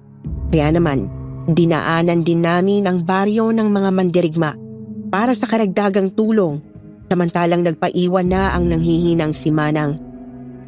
Maaga pa nang lumakad kami at maaga ring narating ang teritoryo ng mga aswang para hindi pa sila ganoon kalakas. At sa may bukana pa lamang, nakita na namin si Carlo.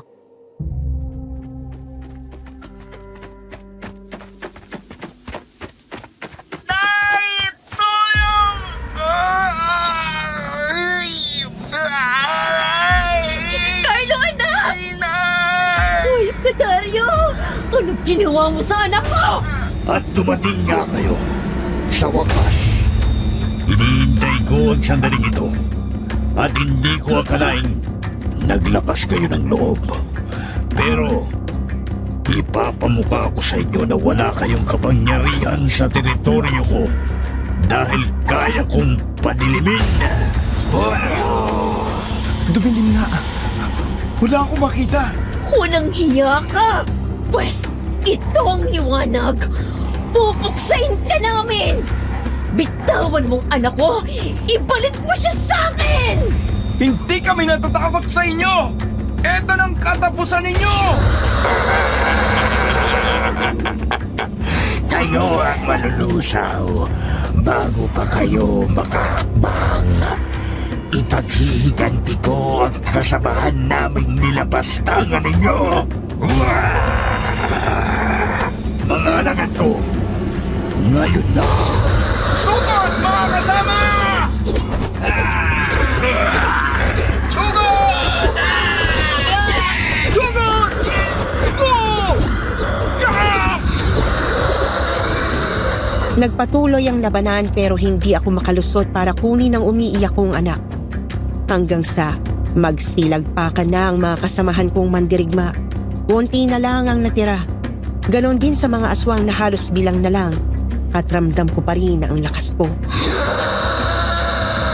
Napabilib ako ng lakas mo, Clarita. Malakas sa mga batong buhay dahil nasa iyo ang kwintas ng angkan. Sa maikling panahon, may ganyang ka ng kapangyarihan. Pero hindi yan sapat. Hindi mo mababawi si Carlo. Tumahimik ka, Dario! Katapusan mo na ngayong araw na to! At sisimulan ko sa mga alagad mo! Butch! Tapusin mo na yan! Hayop ka man, dirigma ka. Ihihiwalay ko ang ulo mo sa katawan mo. Hindi mo ako kaya, aswang! Binasbasan ng pinakamalakas sa babaeng si Clarita ang ita ko. Papaslangin na kita! Ang balat ko.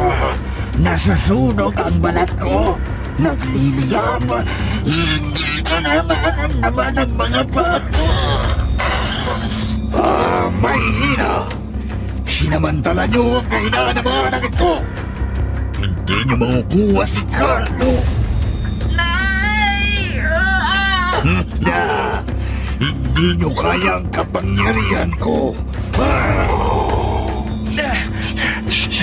Butch, ayos ka lang. Bumangon ka. Magsasanib pwersa na tayo laban sa kanya. Kaya ko, Clarita. Sige, pumesto ka sa likod ko. Banggitin mo ang ritual. Daming mo ang kalikasan at kuhain mo ang lahat ng lakas. Tawagin mo ang mga pangontra at mga kaluluwang ligaw. Hawakan mo ang kwintas mo. Bulungan mo ang mga bato at tatapusin natin si Dario. Tingnan natin kung kaya niyo ako. Malakas ka, pero magkasama kami. Hindi mo kami kakayanin! Anong nangyayari? Anong ginagawa mo, Clarita? Hindi mo ko pwedeng pahinay!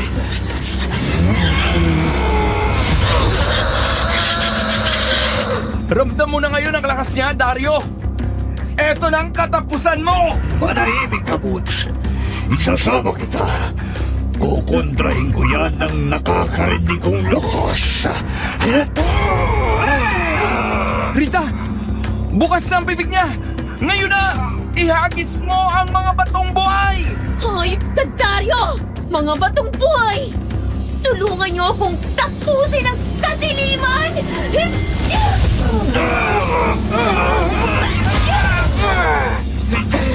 Hindi ako pwedeng namatay. Ako ang muna ng mga...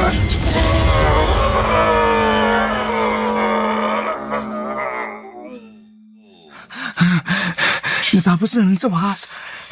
Nagtagumpay tayo, Clarita. Hindi na siya babalik. Salamat, Butch. Carlo, anak. Ligtas ka na. Hindi ka na makukuha ng halimaw. Binawi kita, anak ko.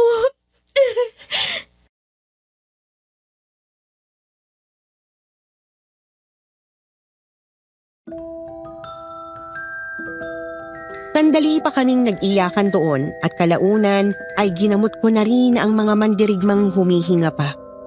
Bumalik kami sa bahay at doon nagbunyi dahil sa pagkawala ng mga aswang. Kalaunan, bumalik nga ako kay Ka Jojo. Doon ay tuluyan na niyang ginawang ganap na tao si Carlo. Wala na ang dugong aswang sa katawan niya. Pagkatapos ng lahat, nailibing na namin si Tia Kaka at sa lapida ay inilagay ko na rin ang pangalan ng aking mga magulang. Hindi na rin ako umalis sa poder pa ni Manang Lizeth. Dahil sa huli, ay nagkatuluyan kami ni Butch. Itinuring niyang parang sariling anak si Carlo at marami pa kaming naging anak. At ibabalik ko na po sa akin ang kwento, ha? Iyon ang dahilan kung bakit ako nabubuhay at naririto ngayon para ikwento ang naging karanasan ng lola ko. Marahil lagi ko itong naaalala dahil sa mga itinuro niya rin sa amin na mga aral. At yon ay ang matutunang tumanggap ng responsibilidad at malaman na hindi kasalanan ng anak ang mabuhay. Lahat ng tao ay dapat binibigyan natin ng karapatang magbago. Lagi tayong magpakita ng katapangan at lakas ng loob para sa mga mahal natin sa buhay. Kayo po ba? Anong mga bagay na isinakripisyo nyo para sa pamilya nyo? Pakwento naman po, sana may kinalaman pa rin sa kababalaghan. O siya, ako po ulit ang apo ni Lola Clarita at hindi na po ako magpapakilala. Maraming salamat po sa pakikinig sa kwento niya. Hanggang sa muli at God bless sa inyong lahat.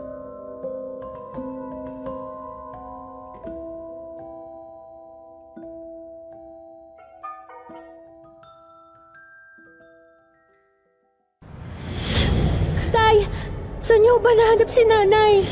Lumikas na tayo, bilisan nyo na! Kailangan mailigtas sa mga tao!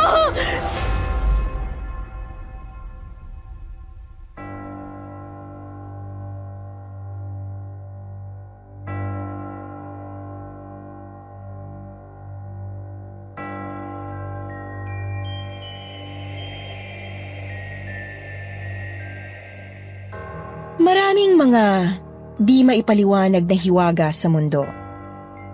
Minsan pa nga, naglalaro ang mga ito sa pagitan ng realidad at ilusyon. Kaya naman, sadyang marami ang hindi naniniwala sa sinasabi ng iba. Baka nga naman, kathang isip lang, hindi ba? Subalit, paano kung ang iniisip na hindi totoo ng mga tao ay tila tumawid sa realidad? Paano kung mismong nanay mong may espesyal na kalagayan sa isip ang magkaroon ng kaugnayan sa ganitong hiwaga? At paano kung ang kanyang mga sinasabi ay nagkatotoo sa malagim na paraan? Ang mga katanungang yan ang ating sasagutin ngayong araw sa kwento ng ating letter sender na si Marian. Ating alamin kung ano ba ang hiwagang bumabalot sa kanyang nanay Erlinda at bakit may mga pag-aagam-agam kung totoo nga ba o hindi. Dito lamang sa kwentong Takip Sinim.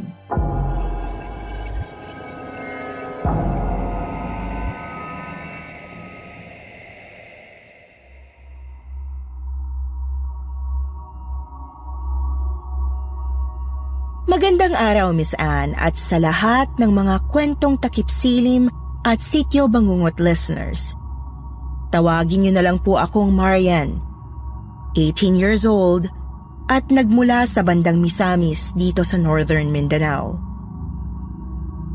Ito pong ibabahagi ko ay nangyari nito lamang December 2022. Sariwang-sariwa pa kaya't napakasakit pang gunitain ang masaklap na kinahantungan ng aking nanay Erlinda. Gayunpaman, pinili ko pa rin itong ibahagi para mabigyan ng kasagutan ang iilang tanong sa isip ko. Miss Anne, sisimulan ko po ang kwento sa pagsasabing may kakaibang karamdaman sa isip ang nanay Erlinda ko. Schizophrenia daw, sabi ng doktor. Namana niya mula kay lolo na siyang kanyang ama. Noong una ay hindi naman ganon kalala ang kanyang kalagayan. Oo, nakakarinig at nakakakita siya ng mga hallucination pero nakokontrol naman niya kahit papaano.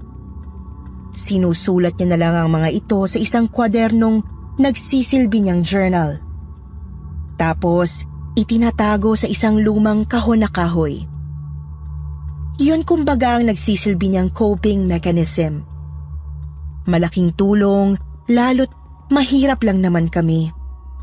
Hindi namin kayang bayaran ang napakalaking gastusin para sa psychiatric treatments at gamutan ni nanay. Ang akala ko talaga habang buhay nang makokontrol ni Nanay Erlinda ang kanyang kalagayan. Akala ko mananatiling payapa at masaya ang buhay namin. Kahit kapos sa salapi. Subalit, lahat ay nagbago bandang simula noong Disyembre 2022.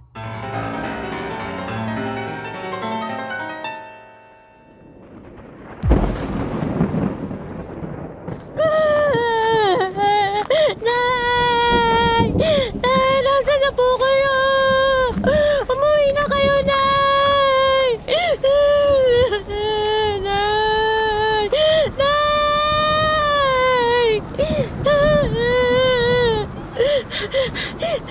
Nak, wala pa rin ba? Nakarating na kami sa kabilang dako ng barangay. Wala pa rin talaga eh. Tatay Jomar, hindi ko pa rin pumahanap si nanay eh. Nasaan na kaya yun? Ano kaya talaga nangyari? Ngayon lang naman yun hindi umuwi eh. Kamalas-malasing, ngayon pa talagang umuulan ng ganito kalakas. Ang kinakatakot ko lang, baka sinumpong yun pa uwi. Ay, Diyos ko. Maganda naman ang pakiramdam ni nanay kanina eh, tay. Ang saya-saya pa nga niya nung matapos ang inahabing tela. Kaya nga, nagmadaling hatid yun sa customer. Hindi naman kasi natin mawuhulaan minsan kung kailan siya susumpongin, di ba? Ay, Erlinda, nasan ka na ba? Sige na, tay. Ipagpatuloy na natin ang paghahanap. Baka nakarating yan sa kabilang barangay. Delikado po kung matagalan tayo. Umaangat na yung ilog eh. Umuwi ka muna. Asikasuhin mong bahay. Humingi na rin naman ako ng tulong sa barangay hall at sa mga kapitbahay natin. Ayoko rin namang magkasakit ka dahil sa ulan. Pero, tay... Sige na, umuwi ka muna. Huwag na matigas ang ulo. Kami nang bahala.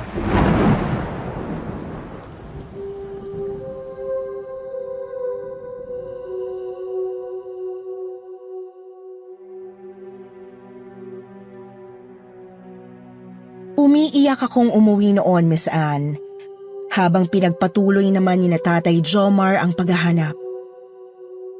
Mga taga-barangay at kapitbahay lang namin ang kasama niya kasi wala na ang mga nakatatanda kong mga kapatid. Nasa iba't ibang lugar na sila naninirahan kasama ang kani-kanilang mga pamilya. Inabot po ng ilang oras si na Tatay sa paghahanap kasi malakas po talaga ang ulan noon at madilim ang gabi. Ako naman ay hindi mapakali sa bahay.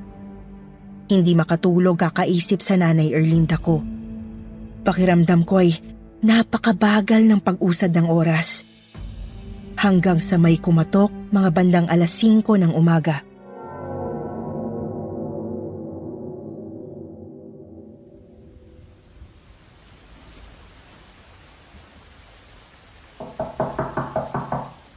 Marian? Marian, anak. Andito na kami. Nahanap na namin si nanay mo. Marian! Marian! Nay! Teka po, tay! Andiyan na po! Sandali lang! Diyos ko! Nay! Ano nangyari sa inyo? Bakit napakadungis nyo? Tay! Saan nyo ba nahanap si nanay? Doon, malapit sa ilog. Nakasiksik sa ilalim ng malaking puno. Tulala. Tapos tinitignan yung tubig. Ano kanyo? Sige na, papasukin mo muna kami. Diyan na tayo sa loob mag-usap. Napakalamig dito sa labas eh.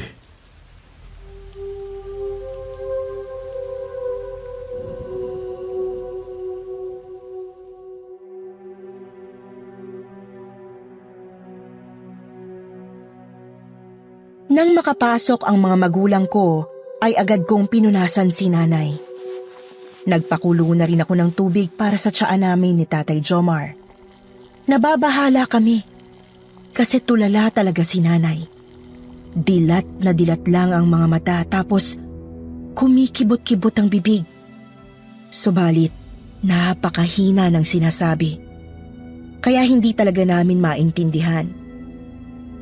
Nang pinahiga ko siya sa may banig, bumangon ito muli, sumandal sa may sulok ng dingding, at tumulala na naman.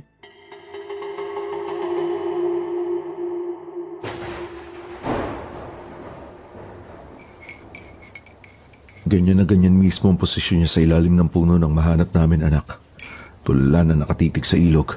Mabuti na lang talaga at hindi nilamon ng tubig ang kinalalagyan niya. Dahil kung nagkataon, ayoko na lang isipin. Ano po kayang gagawin natin, tay? Mukhang malala yata ang sumpong ni nanay ngayon eh. Tatawagan ko si kuya mo sa Jensen. Baka sakali may naitabi siyang pera. Kailangan nating ibalik sa doktor ang nanay mo. Sana nga meron. Hirap din po si na kuya eh. Sa ngayon siguro, hayaan na muna natin si nanay mo. Baka kasi magwala kapag pinilit nating humiga o ano eh. Basta, bantayan na lang natin palagi.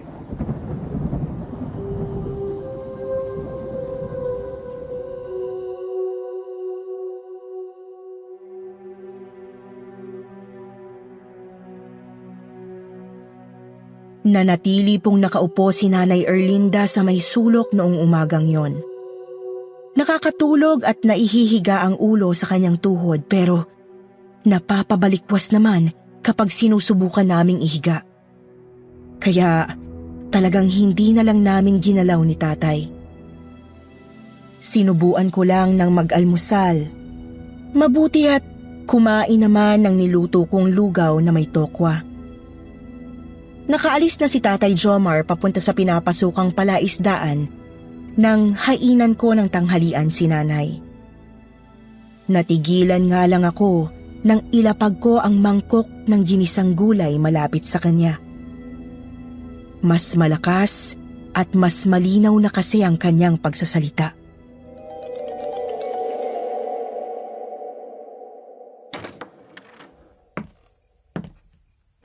Kain na po, Nay. Ginisang gulay ang niluto ko.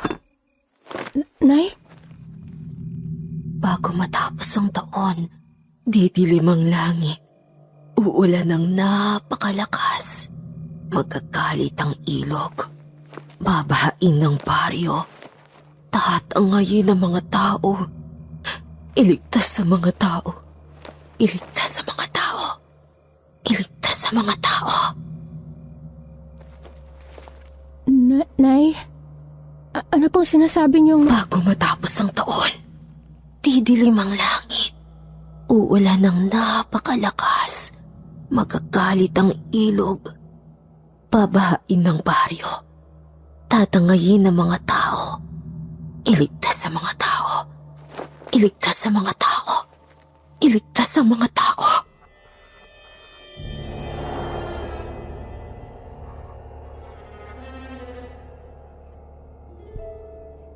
Humabog ang dibdib ko sa mga narinig, Miss Anne. Disyembre na kasi at malapit nang matapos ang taon. Nakakabahalang isipin kung magkaroon man ng katotohanan ng sinasabi ni Nanay Erlinda. Subalit, natauhan din ako at naisip na wala lang sa sarili ang aking ina. Pinakain ko po siya, bagamat tuloy-tuloy lang siya sa sinasabi habang ngumunguya. Mga 4:00 ng hapon nang lumabas ako para magwalis ng bakuran. Isip kong ayos lang naman si nanay sa loob kasi hindi naman siya agresibo. Napansin ko pa ngang lumabas at tumayo-tayo sa may harap ng bahay. Hinayaan ko lang kasi kalmado naman. Bagamat salita pa rin ang salita ng mag-isa. Maya't maya ko lang nililingon para siguraduhin hindi nakakalayo. Ilang minuto ang lumipas, lumapit ang kapitbahay naming si Mang Eryong. Isa sa mga kapitbahay na nakakaunawa sa kalagayan ng Nanay Erlinda ko. Tinigil ko rin muna ang pagwawalis, tsaka lumapit sa kanilang dalawa.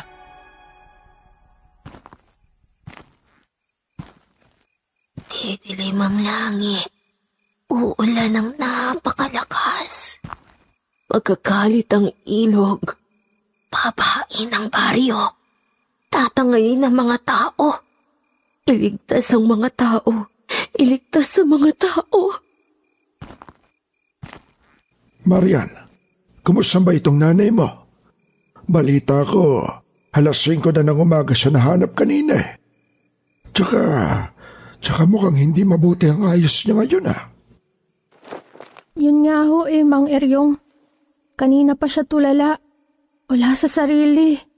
Tapos ayan, salita ng salita. Eryong, makinig ka.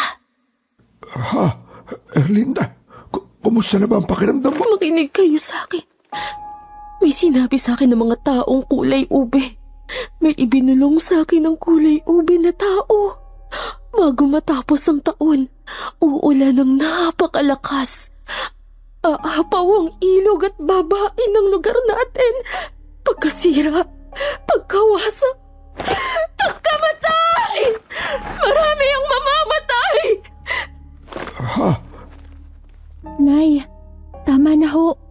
Pasok na po tayo sa loob. Kailangan nyo nang magpahinga. Marami ang mamamatay! Kailangan nating iligtas sa mga tao! Kailangan lumayo lahat sa ilog! Lumayo tayo sa ilog! Mamamatay tayong lahat! Mamamatay tayong lahat!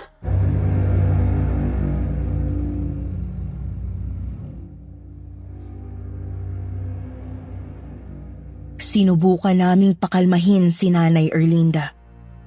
Pero ayaw talaga niyang paawat. Nagtangka pa itong tumakbo. Mabuti na lang at saktong dumating si Tatay Jomar. Sa pilitan niyang pinasok si Nanay sa bahay at doon na namin hinayaang kumalma sa kanyang kwarto. Mahirap kasi ilang araw din ganoon si Nanay, Miss Anne. Paulit-ulit ang sinasabi niya tungkol sa malakas na ulan at malaking pagbaha. Nakakapagtaka kasi hindi naman kami binabaha dahil sa pag-apaw ng ilog. Oo, umaangat ang ilog kapag umuulan pero hindi naman umaabot sa mga kabahayan. Bihira lang din kung tamaan kami ng malakas na bagyo. Kaya naman, wala talagang naniniwala kay Nanay Erlinda. Si Tatay Jomar, si Mang Eryong, at ang iba pang mga taga roon, lahat sila ay iniisip na kathang isip lang ni Nanay ang kanyang mga sinasabi. Subalit, iba ang tumatakbo sa utak ko. Isang gabi, sinadya ko talagang pakinggan si Nanay na nasa loob ng kanyang silid.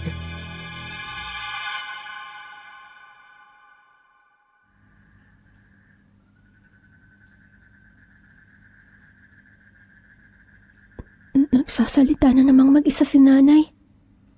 Sino kaya talaga yung sinasabi niyang kausap niya? Sino kaya talaga yung mga taong kulay ube?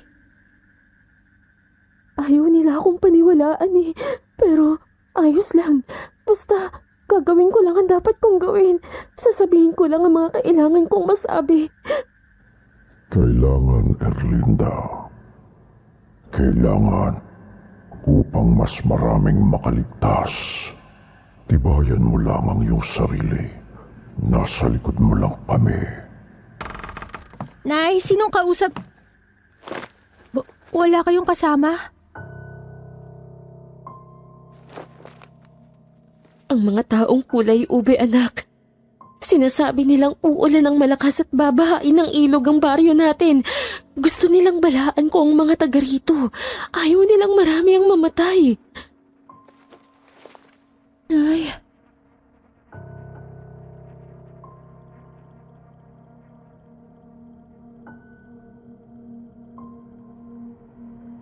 Miss Anne, kinilabutan ako ng matauhang narinig ko rin ang sinasabi ni nanay na kakaibang boses.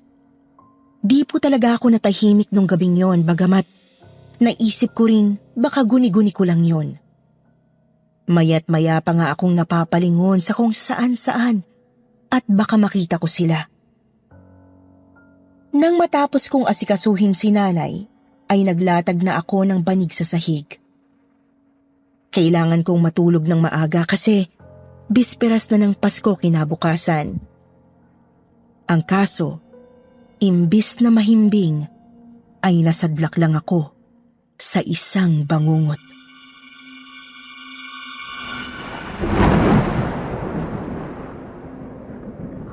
Bago matapos ang taon, didilim ang langit. Uulan ng napakalakas. Magagalit ang ilog. Babahain ang baryo. Tatangayin ang mga tao. Sino kayo? Ano kailangan niyo sa akin? Nasaan ako? Nay!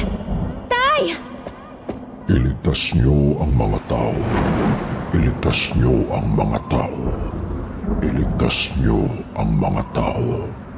Ano ba kasing... Iligtas niyo ang mga tao. Iligtas niyo ang mga tao. Teka, mga tao, kulay ube ang mga balat. Huwag niyo sabihin. Iligtas niyo ang mga tao. Iligtas niyo ang mga tao. Huwag kayong lalapit. Huwag kayong lalapit sa akin. Diyan lang kayo. Wag! Wag!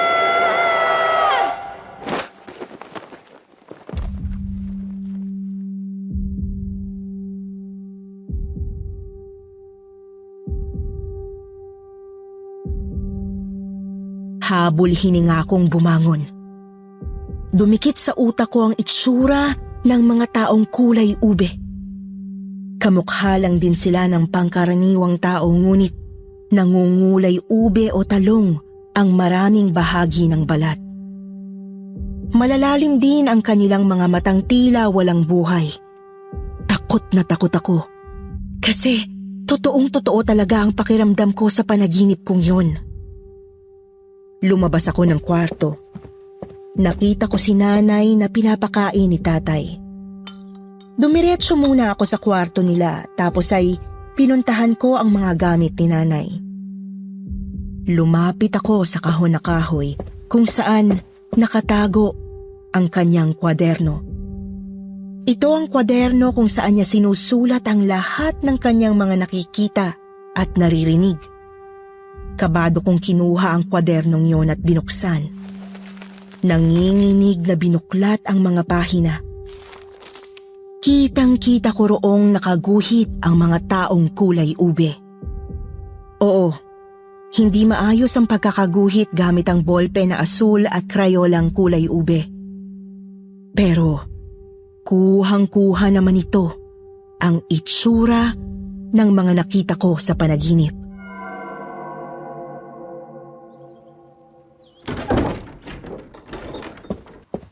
Tay! Oh anak, anong ginagawa mo sa kwarto namin? Dumiretso ka kasi agad doon paglabas mo sa kwarto mo eh. Halika na, kumain ka na at lalamig itong pandesal. Tay, tama kayang akala natin? Tama kayang nasa isip lang ni nanay yung mga sinasabi niya? Ha? Anong ibig mo sabihin? Kasi Tay, parang naririnig ko rin ang mga bumubulong kay nanay. Tapos, nakita ko sila sa panaginip ko. Seryoso ba yan, Marian? Opo. Kaya nga po ako dumiretso sa kwarto nyo. Kasi tinignan ko ang notebook ni Nanay Erlinda.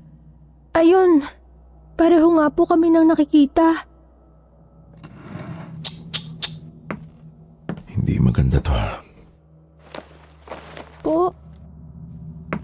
Nakakatakot. Baka sinusumpong ka na rin ng sakit ng lolo at nanay mo. Tay naman eh. Hindi ako nag-iilusyon. Totoo ang sinasabi ko. Sigurado ka bang hindi guni-guni yan, anak? Hindi po. Kita mo na? Anak, huwag mo naman akong takutin ng ganyan. Baka pati ako masirahan na rin ng bait kung pareho kayo magkakaganyan.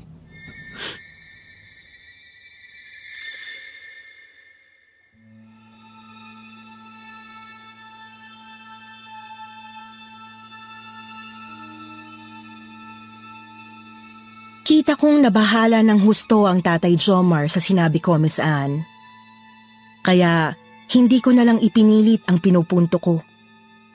Sa halip ay sinubukan ko na lang isantabi ang mga bumabagabag sa utak ko. Bagamat wala pa rin sa sarili ang ilaw ng aming tahanan, nairaos naman po namin ang Noche Buena. Nakapagsimba at nagsalo sa konting mga handang kinaya ng ipon namin. Masaya rin kasi dumating ang mga nakatatanda kong kapatid galing Jensan at Cotabato. Napag-usapan na rin naming dadalhin na sa doktor si nanay pagsapit ng Enero. Subalit, walang nag-akalang babasagin ng malagim na pangyayari ang aming Pasko. Desyembre 25, umulan ng malakas sa lugar namin.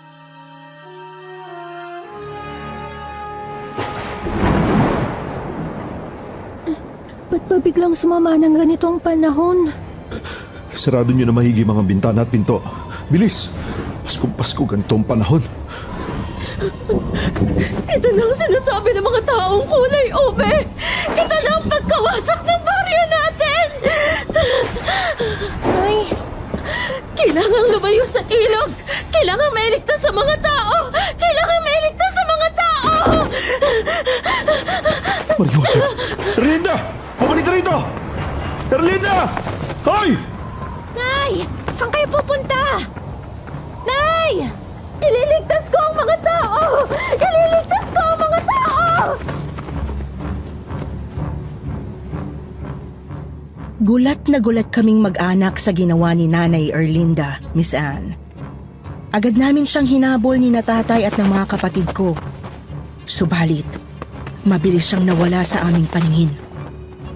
Mahirap kasing makita ang paligid dahil sa napakalakas na hangin at ulan. Hinanap namin siya ng hinanap pero wala talaga. Sinuyod na namin ang buong barangay at maging ang mga karatig baryo pero wala pa rin. Hanggang sa makarating kami sa ilog. Nanlaki ang mga mata namin nang mapansing napakalakas ng bugso nito. Higit na mas malakas sa karaniwan. Kaya naman, pinag-ibayo pa namin ang paghahanap kay nanay.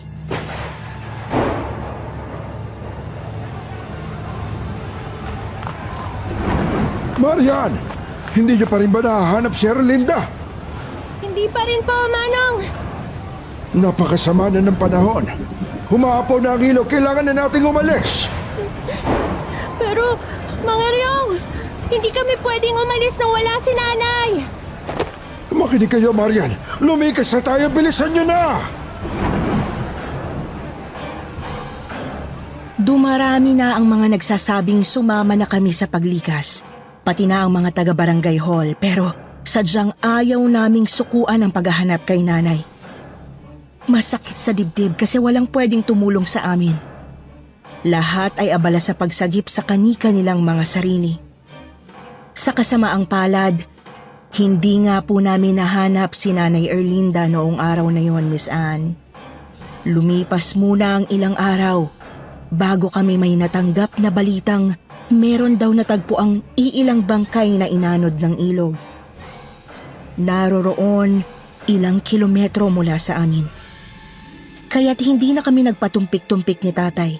Agad naming pinuntahan ang nasabing lugar.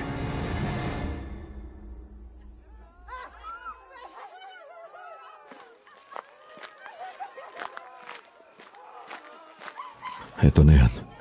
Eto na yung mga nahanap ng mga bangkay. Sana wala dyan si nanay. Sana buhay pa nanay Erlinda ko. Hindi siya to. Sir, ito ho ang kasunod. Teka. Mahabaging langit. Hindi. Hindi, hindi, hindi. Hindi. Nay! Nay!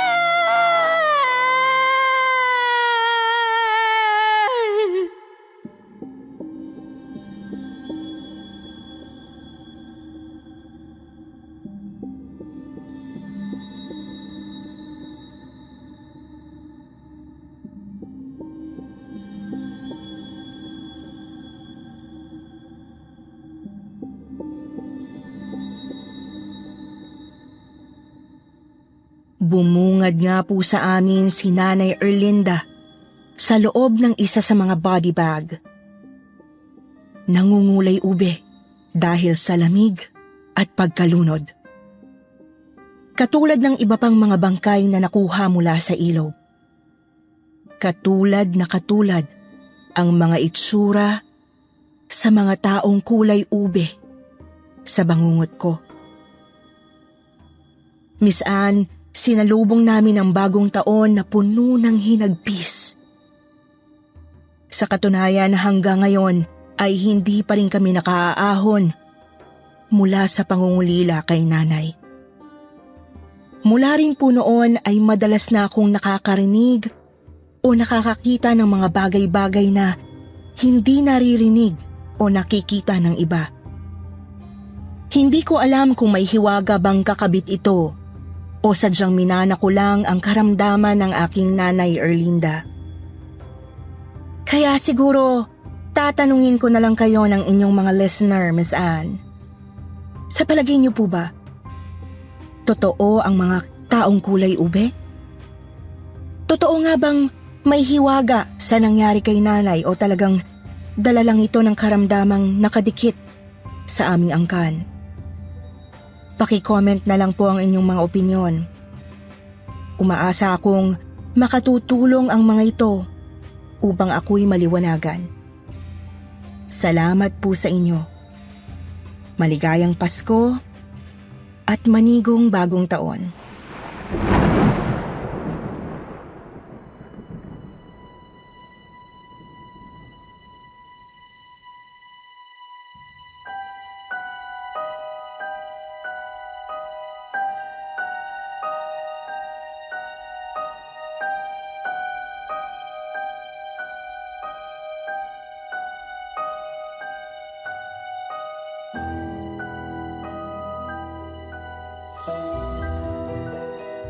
At ngayon naman, dumako tayo sa paborito nating shout-out portion. Shout-out going out to Nasli, Nancy, Marilyn Fortes, Brian Olson, Jeneline Suarez, April Joy Eduardo, Sarah G. Nahara, Annabel Salva, Geraldine Villacampa, Aga Fernando. Magbabasa naman tayo ng pinakamagagandang comments mula kina Charlene May Ladok at Mir. Sabi ni Charlene May, "Good afternoon. Sobrang ganda po talaga ng stories dito. Di ako nagsisisi na pinakilala ko to sa family ko. Halos araw-araw nilang pinakikinggan to at pag wala pang bago, minsan inuulit nila ang mga compilation. Ako naman po every night, ito talaga yung pampatulog ko. Nakaka-relax, super. Ang weird daw ng hobby ko, sabi ng iba kong friends, kasi horror stories pampatulog ko. More power po sa channel na ito." Sabi ni Mir, "Ang gaganda po ng mga kwento. Maraming salamat po sa inyo. God bless Takip Silim at Sitio Bangungot. And since New Year naman, I would like to take this opportunity to read this very inspiring message na natanggap ng ating resident Lilia ni Miss Steffi. Meron po nagpadala sa kanya ng message.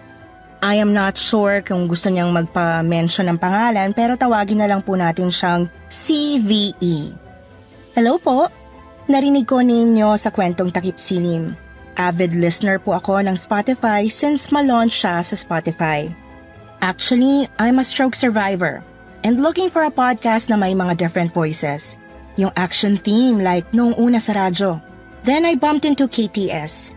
Marami na ang natry ko na podcast like this is where he mentioned some names, hindi ko na babanggitin. At marami pang iba. Pero yung sa inyo ang nangibabaw. Morning till night, naka-play si Spotify. Pag naubos ko na yung mga episode, balik ulit ako sa Buhayang Aswang. Anyways po, just dropping by to show my support. Merry Christmas and ingats, Ma'am Lilia. Thank you so much.